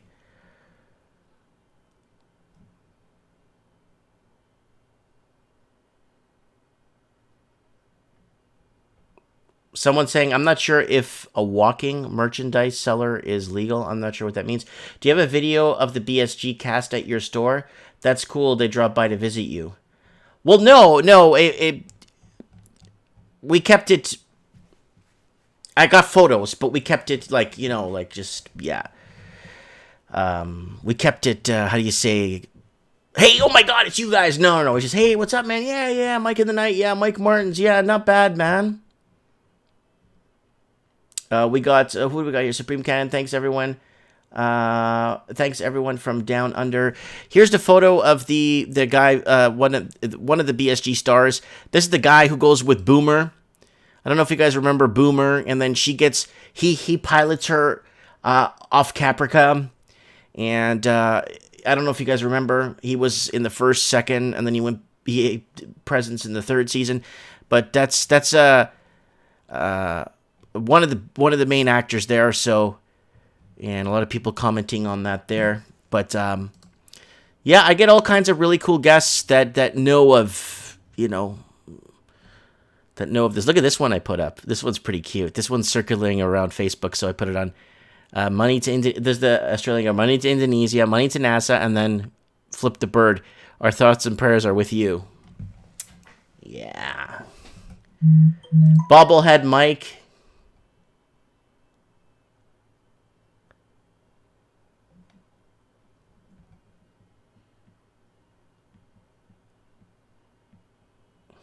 Yeah, it's Hilo. It's Hilo.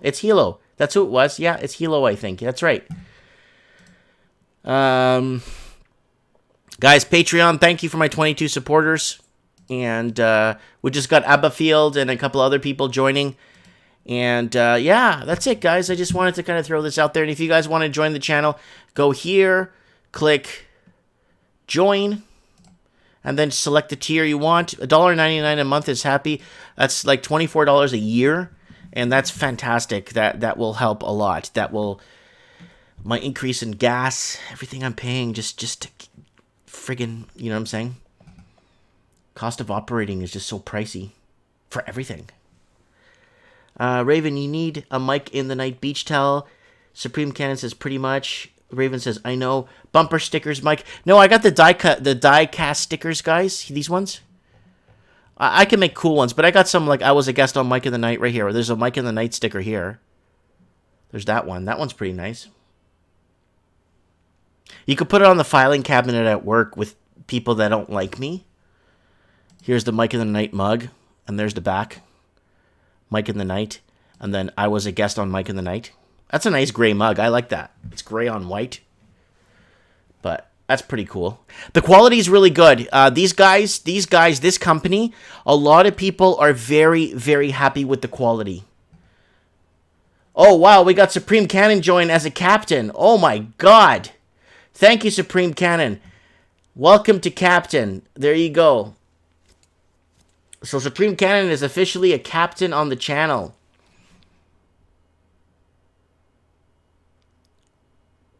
So that's that, guys. It's not much, but you know what? It goes a long way for me, and it goes a long way for doing what we have to do. And when you spend 40, 50 hours a week on YouTube, like I do, that's a lot of time, you know? Hopefully I'll be remembered 20, 30 years from now. Mr. Robot saying, can you lower the price a bit? I think I could. I think I'm allowed to go in and adjust. But the problem is, like, this towel is enormous. This towel, this Mike in the Night towel, it's huge. It's not tiny. The thing is, it ships out of the United States. That's why it's a little pricey, right? But the hoodie, it's a bit pricey, yeah. But the quality is like, when you get it, everyone says the quality of this stuff is actually really good. It lasts a long time. I like this. This is the pilot episode of Mike in the Night from 2 years ago. That's the pilot image, the image that I used for the pilot, right? For you guys when I did my first show of that sewer and the street, the city there, and there's the back there. But yeah.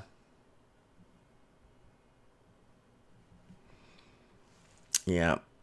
But yeah, enough of this. Enough of... I'm just plugging myself. It's been a long show today. It's almost 3 hours.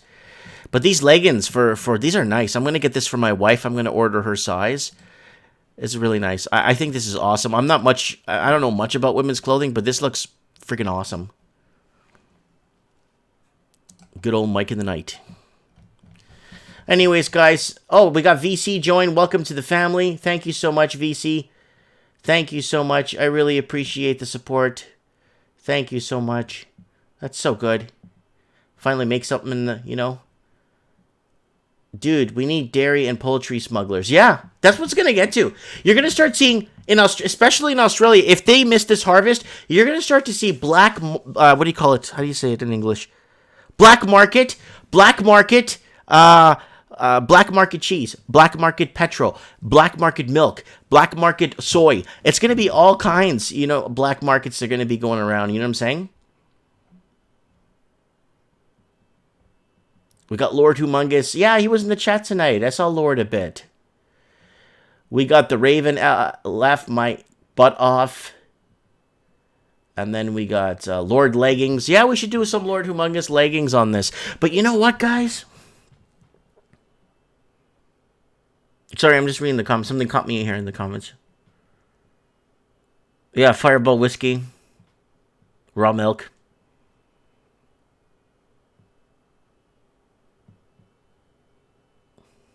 Yeah, so Red Pill Gary just put up a good comment saying, already happening in Canada with cheese and booze from the US. Yeah, booze is dirt cheap in comparison to what we pay here in Canada. Even when you convert the dollar. We are paying so much for booze here, it's actually pretty hectic. Let's get the Raven on real quick to get a little... I know he's dying and itching to talk about what's happening. I don't know if he's working, so I'm going to give the Raven a quick try and give him on for 15 minutes. It's almost midnight. Oh, it's almost 3 in the morning there.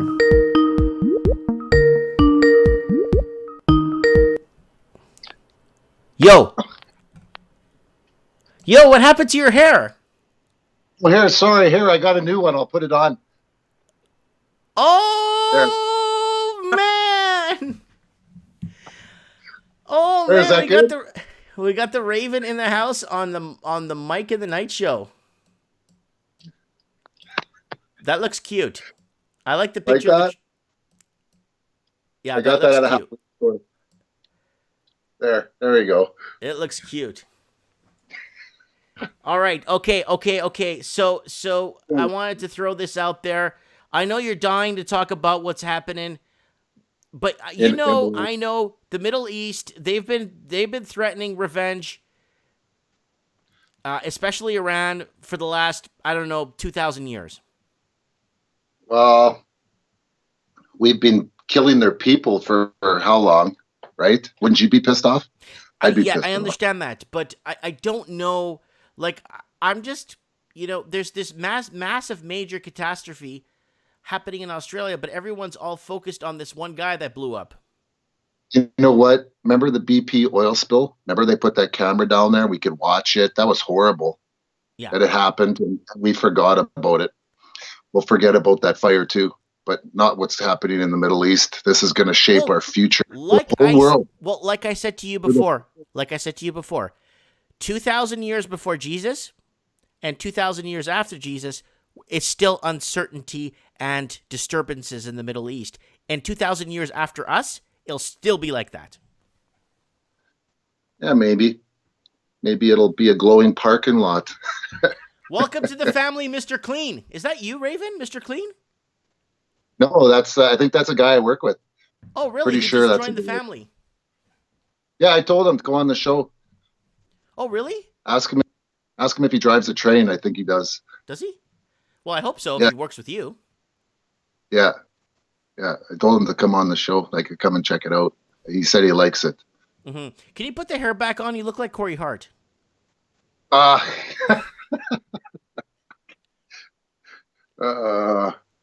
Oh, there that you looks go. awesome. It reminds me of that guy from the movie Train Spotting. You know what? Hold on a sec. Hold on. Do you remember that movie Oh. Train Spotting? Yeah, I remember that show. Okay, do you remember that guy that had trouble? He just had troubles talking. I Yeah. never understood a word he said. He had the nice glasses though. That's an old show. That's an old movie, yeah. But when you put that hair on, you look exactly like that guy. I know which one you mean. Yeah, I know. He put the money in the locker for him at the end. Hold on. Here we go. Oh man! I haven't Yes! combed it up. It's got to be. I just woke up, eh? Did you? It's No. like 3 a.m. there. How the hell did you wake up for work? You ready? Ready? We'll put it back a little bit more. Now you look like There you Luke go. Perry. Luke Perry. There we go. Yeah. Art Garfunkel. No, Simon. Art Garfunkel. Yeah. There we Now go. you look like Doc Brown. It's not wig night tonight. So okay. There's always going to be uncertainties in the Middle East. I think it's just what it is. It is what it is, and it's in the Bible. It's in Scripture. It's not even in the Bible. Never mind the Bible. It's in the Dead Sea Scrolls. It's on those tablets, those emerald tablets. Yeah. The Middle East has always been like this. It's always been like this. Yeah, whatever. It's being like this, sure. But what's happening now? That's odd. They raised that red flag. That's pretty symbolic for those guys. They've never done that before. They or did that it 800 years ago. I don't know. It said it first time in Iranian history. So, yeah, because the last time they did that red flag thing was about 700 and something years when it's still the Persian Empire. But because Iran was a country when in 1906 or something or. Oh no, a long time, over 200 years, I think. Oh, I know that, but I'm saying, but it doesn't go back. Yeah, it was the Persian Empire for a long time. Yeah. So I'm almost certain they're gonna retaliate, but I don't know. I think if they don't retaliate, I think that the Americans are gonna do something. They're gonna cause some grief there. They didn't just take that guy out. That was an excuse. That was set up. That was an excuse. They don't care about that guy. Look at the stuff the Americans do. Mm-hmm. They get away with. I didn't even know that guy until he blew up. Yeah, no, everybody knows him now. Yeah, like that guy's the guy blew up, and now he's blowing up all over the media. Yeah, I call him Salami. Easy to remember. Well, he blew up, and he's blowing up. Yeah, he's gone. They incinerated him. Some kid. I mean, he blew up on the media. Yeah. Like that Reaper drone took him out. It's probably some kid sitting in an office somewhere, in the States, night vision or having whatever. Having a latte. Yeah, and then just pushed a button, engage, took him out. They killed some more. I think they killed about 9 guys. There was another guy. I think his right-hand man was killed too. Really? And yeah, they killed a few. There was a few of them that got killed there, and there was some more attacks, and then they retaliated a bit. They were firing rockets at the green zone, I guess they have the green zone where the Americans stay, and then outside of that, they have the amber zone where the Iraqi forces stay, and it gets a little less safe as far as you go out. But they were firing rockets there. But like people say, oh, that they didn't like that leader. No, they liked that guy. There was a lot of people who liked that guy. Did you see the people walking in the streets? There was tons of people wearing his picture. They liked that guy. They looked up to him. And he was the leader there since 1998. So he had over 20 years of leading that republic, the Republican Guard there, and the Kurd there. So but they're going to okay. But remember when Iran was going to vow revenge on Iraq when Iraq invaded them? What was it in 86, 85? I can't remember when it was. When Iraq invaded Iran, Iran vowed revenge against the Iraqis, but nothing ever happened with it. There was a lot of back and forth. We fought alongside both of those groups at one time, and well, the Americans. You know what? I have a bad habit of thinking that I'm American, okay? Because we're so connected at the hip with America that I kind of just say that we're America. Like Canada, America, we're connected. When they go, we go. Where they go, we go. And when they fall, we're going to fall just as hard, if not harder. But we're connected to them, pretty much the whole West. But we're so close of a part. Like, what's really dividing us from America? Some imaginary border, I Guys, just think here's some images of the Iraq-Iran war. This was a big war. The people don't know the scale of this war. People have no idea how big this war was, this Iraq-Iran war. I think what's going on with Iran is going to make your silver stock go through the roof. You think so? You know what? Their ability to suppress it, like 2011, it hit $50. We had QE2. We had a small skirmish in Libya and a small skirmish in Syria. Very small skirmishes. Oh, Today, hold on. We got Tig Nim join the channel. Welcome to the family, Tig. This is so cool. We got a family here, dude. We're building and hold on. Let me look up the battle here. Images from the battle of the, here, look, guys. I'm not kidding. Here, let me put this over Raven's head here. Look at this. This was actually a pretty big battle. This wasn't like 3 tanks. There's several thousand tanks actually involved in this. And the Iraq War was from the Iran-Iraq War was from 1980 to 1988, dude. So this wasn't so Iran, basically Iraq invaded Iran, and then now Iran vowed retaliation, but nothing ever came of it. So I just thought I'd throw that out there, Raven, kind of throw a monkey wrench in your I don't think nothing's gonna come of it. You don't think so? I don't know. I don't think it's worth it for the Iranians, and I don't think it's worth it for their allies either. I spent about 6 hours reading on it since last night. I've covered everything I could find about it. Let's get something straight here. You covered everything they are allowing you to find out about it. I know. I was just going to say that. I was watching. I was joking. Show. I was being sarcastic, but I'm saying, yeah. No. The way the media is, they're throwing in the word terrorist, this and that. It's all they're feeding you exactly what they want to feed you. This is all. It's like a surgical procedure, okay? And first, the Americans had to cause the disease, which was killing that guy. And now they're going to surgically operate, and they're going to tell you every single thing that they want you to know and want you to hear. They're feeding you everything. It's quite the thing to watch. I just trying to think, how are they going to play this out? Because they killing that guy was just the start. And there was that news article that came out about 2 months ago, saying Iran's going to be nuclear in the next 3-4 months.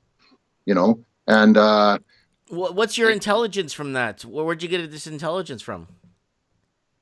I think it was a Zero Hedge story that was out about 3-4 months, about 2 months ago. There was a Zero Hedge story saying that they were going to be nuclear. They're spinning their centrifuges, eh? They're getting enriching their uranium. They're going overboard. They're going past their legal limits of uranium enrichment, and that they say that they're going to go. Maybe that's, maybe it's a BS story, but the U.S. is putting these stories out. Somebody's putting them out. You can read the writing on the wall. They're going to go after these guys. And that killing that general, they don't care about that. They got, it really must scare the Iranians that they had that guy pinpointed. They know where he was at all times, eh? Yeah. And none of them are safe. Nobody's safe. So I think big things are going to come. And after 3 days of mourning, you're going to see shit hit the fan. These guys they're going to do some bad things. It's all just a guess. You never know. Yeah, we're still in the early stages of this, and maybe we'll wait another couple of weeks, and we'll do a Mike on the Night with it if anything evolves from it. If nothing, then oh well, at least we did good covering the Australian fires, because that's actually the reason why I brought it up, and I wanted to bring it up tonight, was because I remember the story you told me when you saw all these stranded people in a train station somewhere or in a hotel somewhere and had no way of surviving. Well, that's the thing.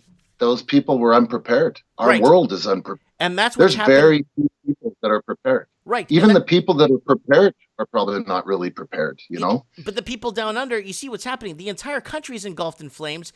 The fire is bigger than the California fire, the Brazil fire, rainforest fires, and the one in Alberta times 2.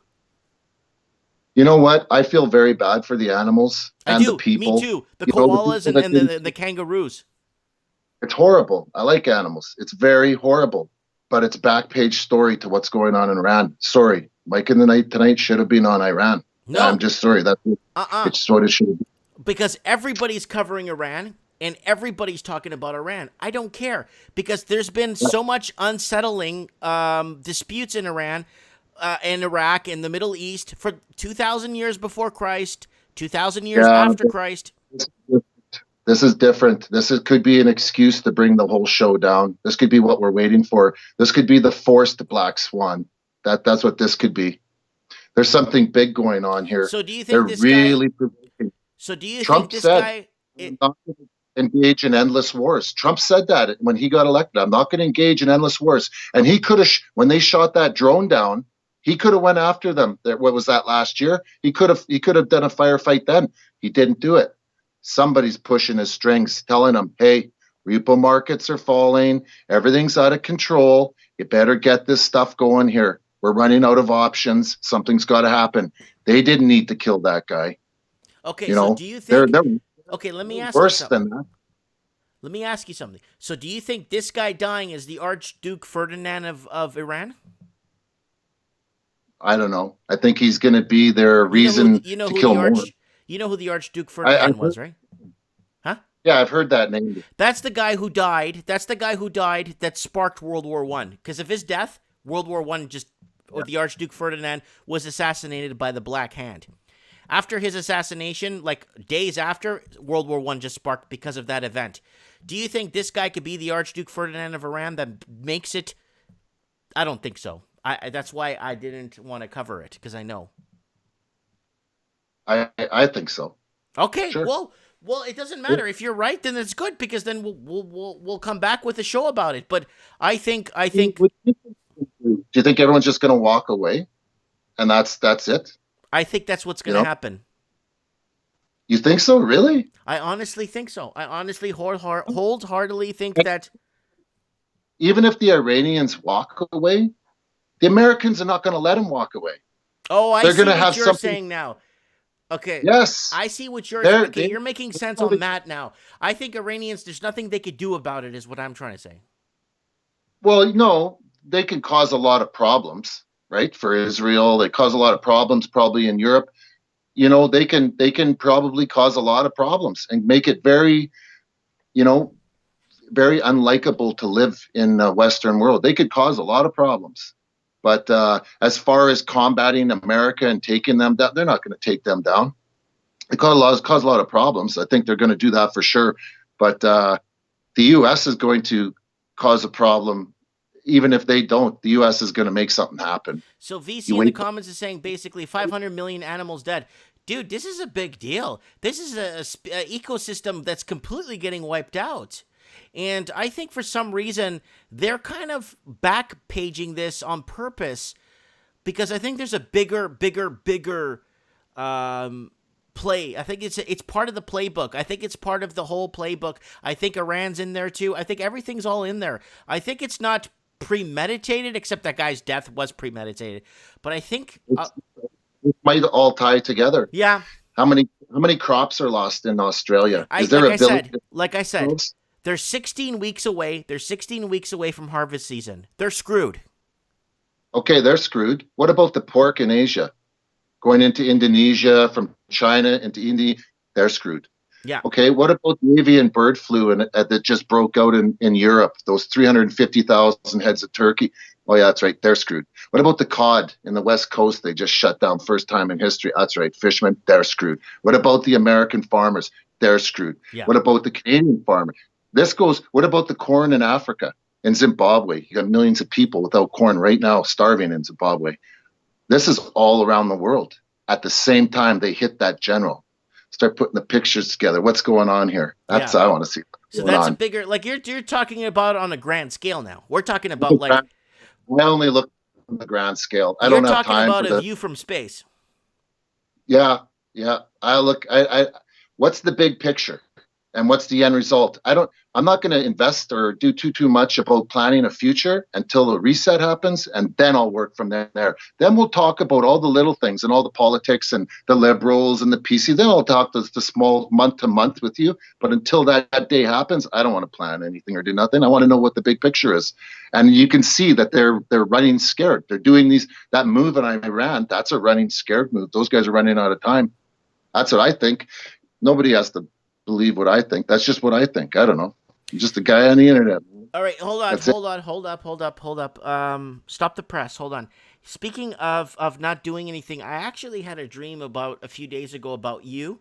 It's really weird. You moved to listen to this. You moved to my town. Go on. You moved to my town. Listen to what. You moved to my town. Okay. And we bought a store together. We actually bought a store that was for sale, and we opened a gold and silver business buying gold and silver. Okay. I'm not kidding. We actually opened it. It was weird. We were looking at buildings because we didn't open the business yet. Where we're gonna buy. We buy your gold and silver. Yeah. We were gonna open one of those, like one of those together. Okay. And it was really weird. I dreamt about that, and you're like, oh, we could, buy gold and silver, and there's a lot of local. Huh? Did I have hair in the dream? No. But I'm just saying. That was weird. It's like you were getting sick of the long winters of Winnipeg, and you thought maybe moving up in the Rockies, huh? It's actually warm here right now. Yeah. It's actually warm here too. It was actually really nice today. Yeah. But yeah, I just wanted to tell you that. But anyways, I'm going to make a Raven hoodie or you want a Raven mug? Sure. I'll make a Raven mug and get people to buy it and say the Raven on Mike in the Night. Humongous leggings. Yeah, humongous leggings. No, if you want, what if I just put a picture of a wig? Sure. Sure, that works. Yeah, so right now, Australia's got no power. There's some cities right now, big cities with no power. And a lot of people can't withdraw money from the bank machines. And a lot of people have been taking food from the supermarkets and not paying for it. I'm just letting you know. It's a lot bigger than. The cashless, Sweden is passing a law that they can't go completely cashless. Some people have to drive too far to get to an ATM, 20, 30 kilometer, and it's not fair for them. They can't go completely cashless. They have to keep a certain amount of fiat. So that was a win for the people who want cash. So that was a good one because I like cash. Yeah. I don't want to be cash. Mexico. Oh. Yeah. Yeah. Okay, well, you know what? If something happens in the next week until next Mike in the Night, if something happens and unfolds, then... For sure. Okay, and if nothing happens, then we'll do another show. Maybe we'll do metals, or we'll talk about maybe setting up a bug out bag or something, or we'll talk about what's happening in the media, or maybe follow up on other stories. But if not, we go into the second week and nothing still in the third week, and the fourth week you owe me a beer. Okay. Watch the Asian markets tomorrow, Sunday in the afternoon. I think around 3:30 Central. I always do. I watch Australian and Asian markets every Sunday night. Watch to see if that silver and gold start to rise up. Mexico. That'll be interesting to see tomorrow night. I always curious what they think, because that's their perception of what's going on, eh? So TJH right now, TJH is saying Mike in the Night World War III begins next week title. Ooh. I don't think so. I think it's just going to drag on and drag on. Mexico. If there's a reason for it to be next week, then it'll show up this week. So if there's some good news, you should cover that. I think that's a good one. That should have been tonight. No, I went against it because 500 million animals dying, people backed up on highways. The fire is bigger than Belgium and Finland and Denmark put together.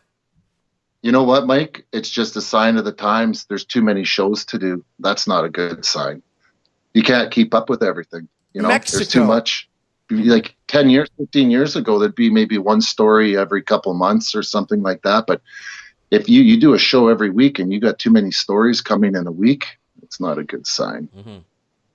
So how about Black Swans and the Reset? The Black Swan and the Reset. Yeah, we could do the Black Swan and the Reset, but we've been talking about the Reset for so long on this channel.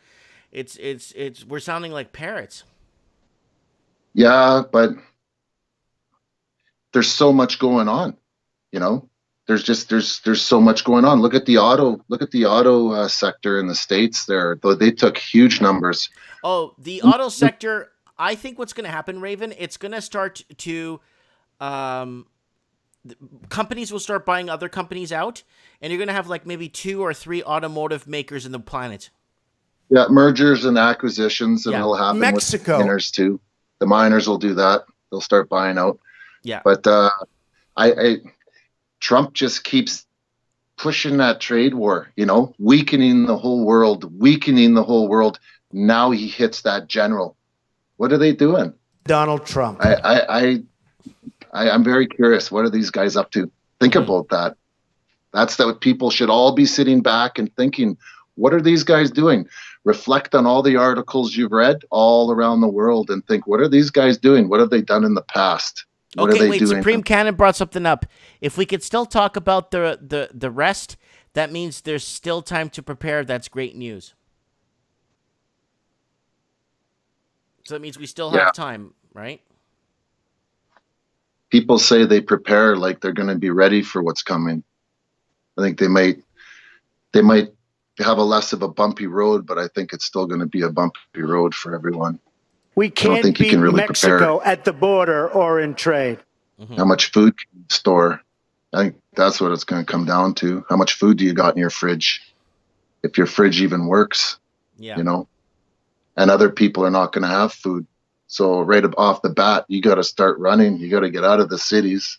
If it ever got that bad, you know. So maybe you know what we should do? I think we should get someone really like super duper important who could give us the answers that we're looking for, and we should get Rosie O'Donnell on the show. Lord Humongous. No. Rosie O'Donnell, I think, will bring balance to the world. I'm joking. Woo! I think Lord Humongous is the one you want to talk to. That guy's got more knowledge in his head, man, than anyone I've talked to. That guy studies day and night. Lord Humongous, there's a reason why he's a moderator on the channel, and there's a reason why he's been on the show like 60. He made 60, maybe 60 plus appearances on the show. Yeah. People think I'm controversial, but the truth is, I'm a nice guy. Okay, Raven. Any last words, buddy? I guess we'll see what the markets do this week. Gold and silver. I bought some more gold today. I bought another chain. I don't know. It's going to be interesting. Is that the this one week you're wearing right now? Oh no, this is that other one I had. That's the Run DMC chain? Just hold on a sec. I'll show you. I got it right here.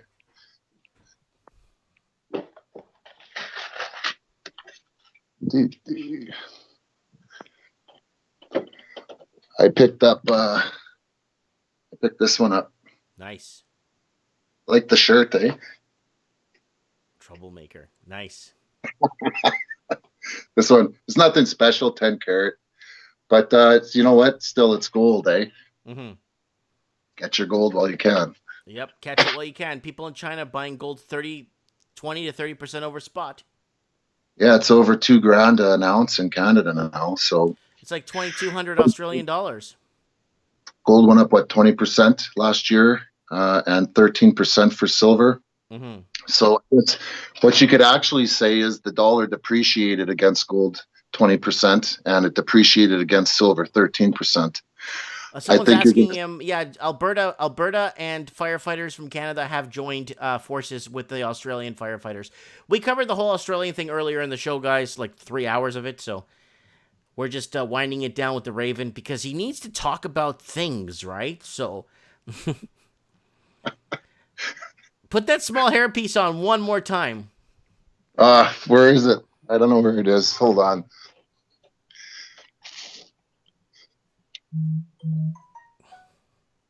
Guys, gonna put on a small hairpiece. It's really nice. He looks like that guy from Trainspotting.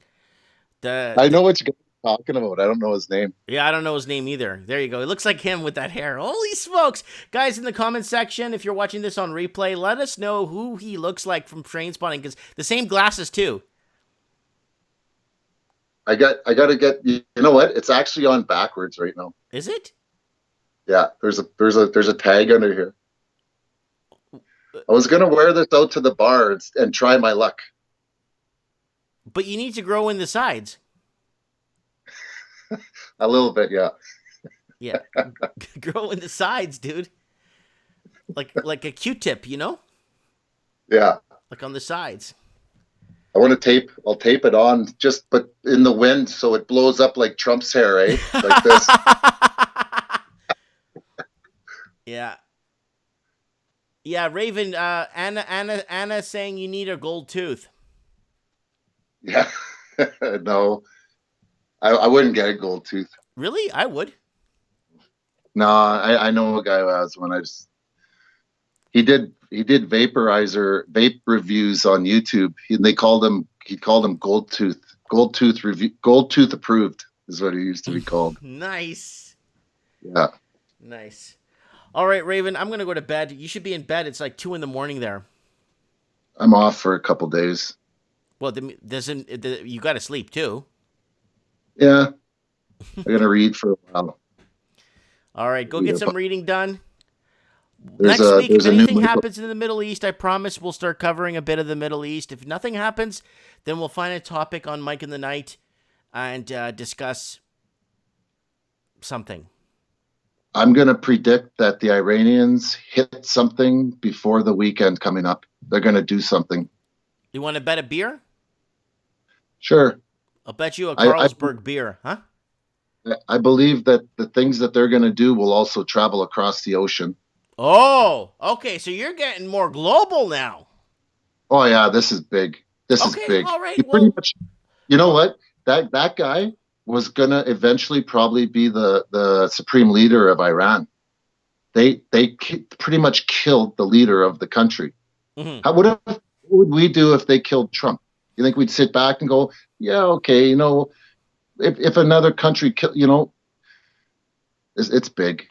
It's very big. Things are going to happen. And this is a very strategic chess move by the Americans. They did this. There's an end point that they want to reach. This is the beginning point. Let's see how it plays out. That they've got other, watch them though, hold them accountable. If something happens, is that real what happened, or did they make that happen? Just watch them very closely. I know, I could be really straight up with you, and I could tell you this. All I know, if something does majorly happen, CNN is going to get Ja Rule on, just like after the 9/11 happened. They got Ja Rule on there to kind of give us an insight on what's going on. Who the hell is Ja Rule? You know what I'm saying? But that's what's going to happen. I'm being sarcastic. Well, the impeachment there, I go to this restaurant for breakfast. They have it on every morning. That's all they play on their TV is the impeachment. I don't ever watch that. Never. I don't even know what's going on with it. I don't even, because nothing's going to come of it. And it's just, you know what? The thing, Russiagate, all that stuff, never spent a minute. That's a misallocation of time. Read and watch the stories. Read the big stories, the things that are happening. You should be able to know what's there to confuse you and distract you. I would rather watch paint dry than watch that. Yeah. But that thing, the Iranian thing is going to be big, Mike. It's going to be really big. Okay, I think. Well, if it isn't, I'm gonna. If it is, you got bragging rights, right? But if it isn't, another thing that it does is it divides America even more because they didn't consult with the Democrats, with Schumer and Pelosi. They didn't talk to them about it. But who the hell are those guys anyway? Well, they should be. Well, it's debatable whether they should have been informed. Some say they shouldn't have been. Well, it's like you saying, like bringing up those people is like saying that Rosie O'Donnell should have been informed too. Now you have people going to Twitter. You have actors going to Twitter saying, "Please forgive us, Iran. Our leader is holding us hostage. Whoa, please don't kill us." I'm not even going to go into that right now. I don't want to talk about losers right now. Listen, you're causing chaos all around the world, and you're destabilizing America at the same time. We will beg them for a one world government when this is over. We'll beg them for peace and order. That's what they're doing. They're destabilizing the jungle, but the new world order, a world of order. And remember back in that stupid UN meeting, the George Walker Bush? And we will be successful, and they will be. They will be. That's the thing that gets me. We're going to do nothing about it. We're going to watch it. Yeah. I just hope I'm too old to have to take the chip. That's the thing. Yeah. My social credit score is already in the toilet. Yeah, you're on this show. You're done. You're going to be on a tribunal. Yeah, I know. I'll be sitting beside you. Yeah. Anyways, is it true you were know what? We all did it for the best. We all did it for the right reasons, right? Yeah, I suppose. You know, I mean, like Supreme said, it's a fun place to come. My friend came on tonight. He likes it here, so maybe he'll call in one day. Hopefully, yeah. Everyone's welcome to call in. Everyone that comments in the comment section has to call in at least one time to introduce themselves. You know what, Mike? Next weekend should be all new people come on, no other people, just all new people. Yeah, we had like 4 new people come on this week. Today. Yeah, but you should have a whole show of just new people. Call-ins. Get new. Yeah, call-ins. Okay, we'll do call-ins. We'll do open lines. I don't know. We'll see. I don't know. I'll promote it and see if we can get some open lines next week. Yeah, there's a lot of people in that room that should be on there. Okay. Yeah, lots of good comments. So. Okay. Yeah. All right, Raven. Thanks so much, buddy. You have a good night. Get some sleep. Okay, have a good one. Ciao. Bye. That is the Raven. My man, the Raven. Anyways, guys, I'm going to bed. I'm tired. Thank you to all the new members that just joined the channel and with your support. It means a lot to me. It really does. It actually feels like, wow, I'm getting something. It feels like accomplishment, you know, like a reward. And it's from you guys. It makes me feel even better that I'm knowing that I'm worth it. And that means a lot to me. Okay, TJH, good night. Tignim, good night. Chris Stallone, good night. Lord Humongous, good night. Supreme Cannon, good night. Everybody, Layla, good night. God, there's so many people in here. Kaholi, good night. Ginger Snap, good night. Good night, everybody. Who did I miss here? Craig Cook, Chris Stallone. So many people. Thanks so much for coming. I really appreciate your support, guys. And look forward to the next video tomorrow or the day after. I'm always throwing up videos. Get to the channel, guys. Guys, get to the channel. Here's the channel right here, guys. You want to just go there and see something. Go here. Right now, live now. Look, all this stuff here to watch. 4,000 videos. If you're bored, go ahead and binge watch one of my shows. Have a good night, guys. Thanks for the support, and we will talk soon. Thank you.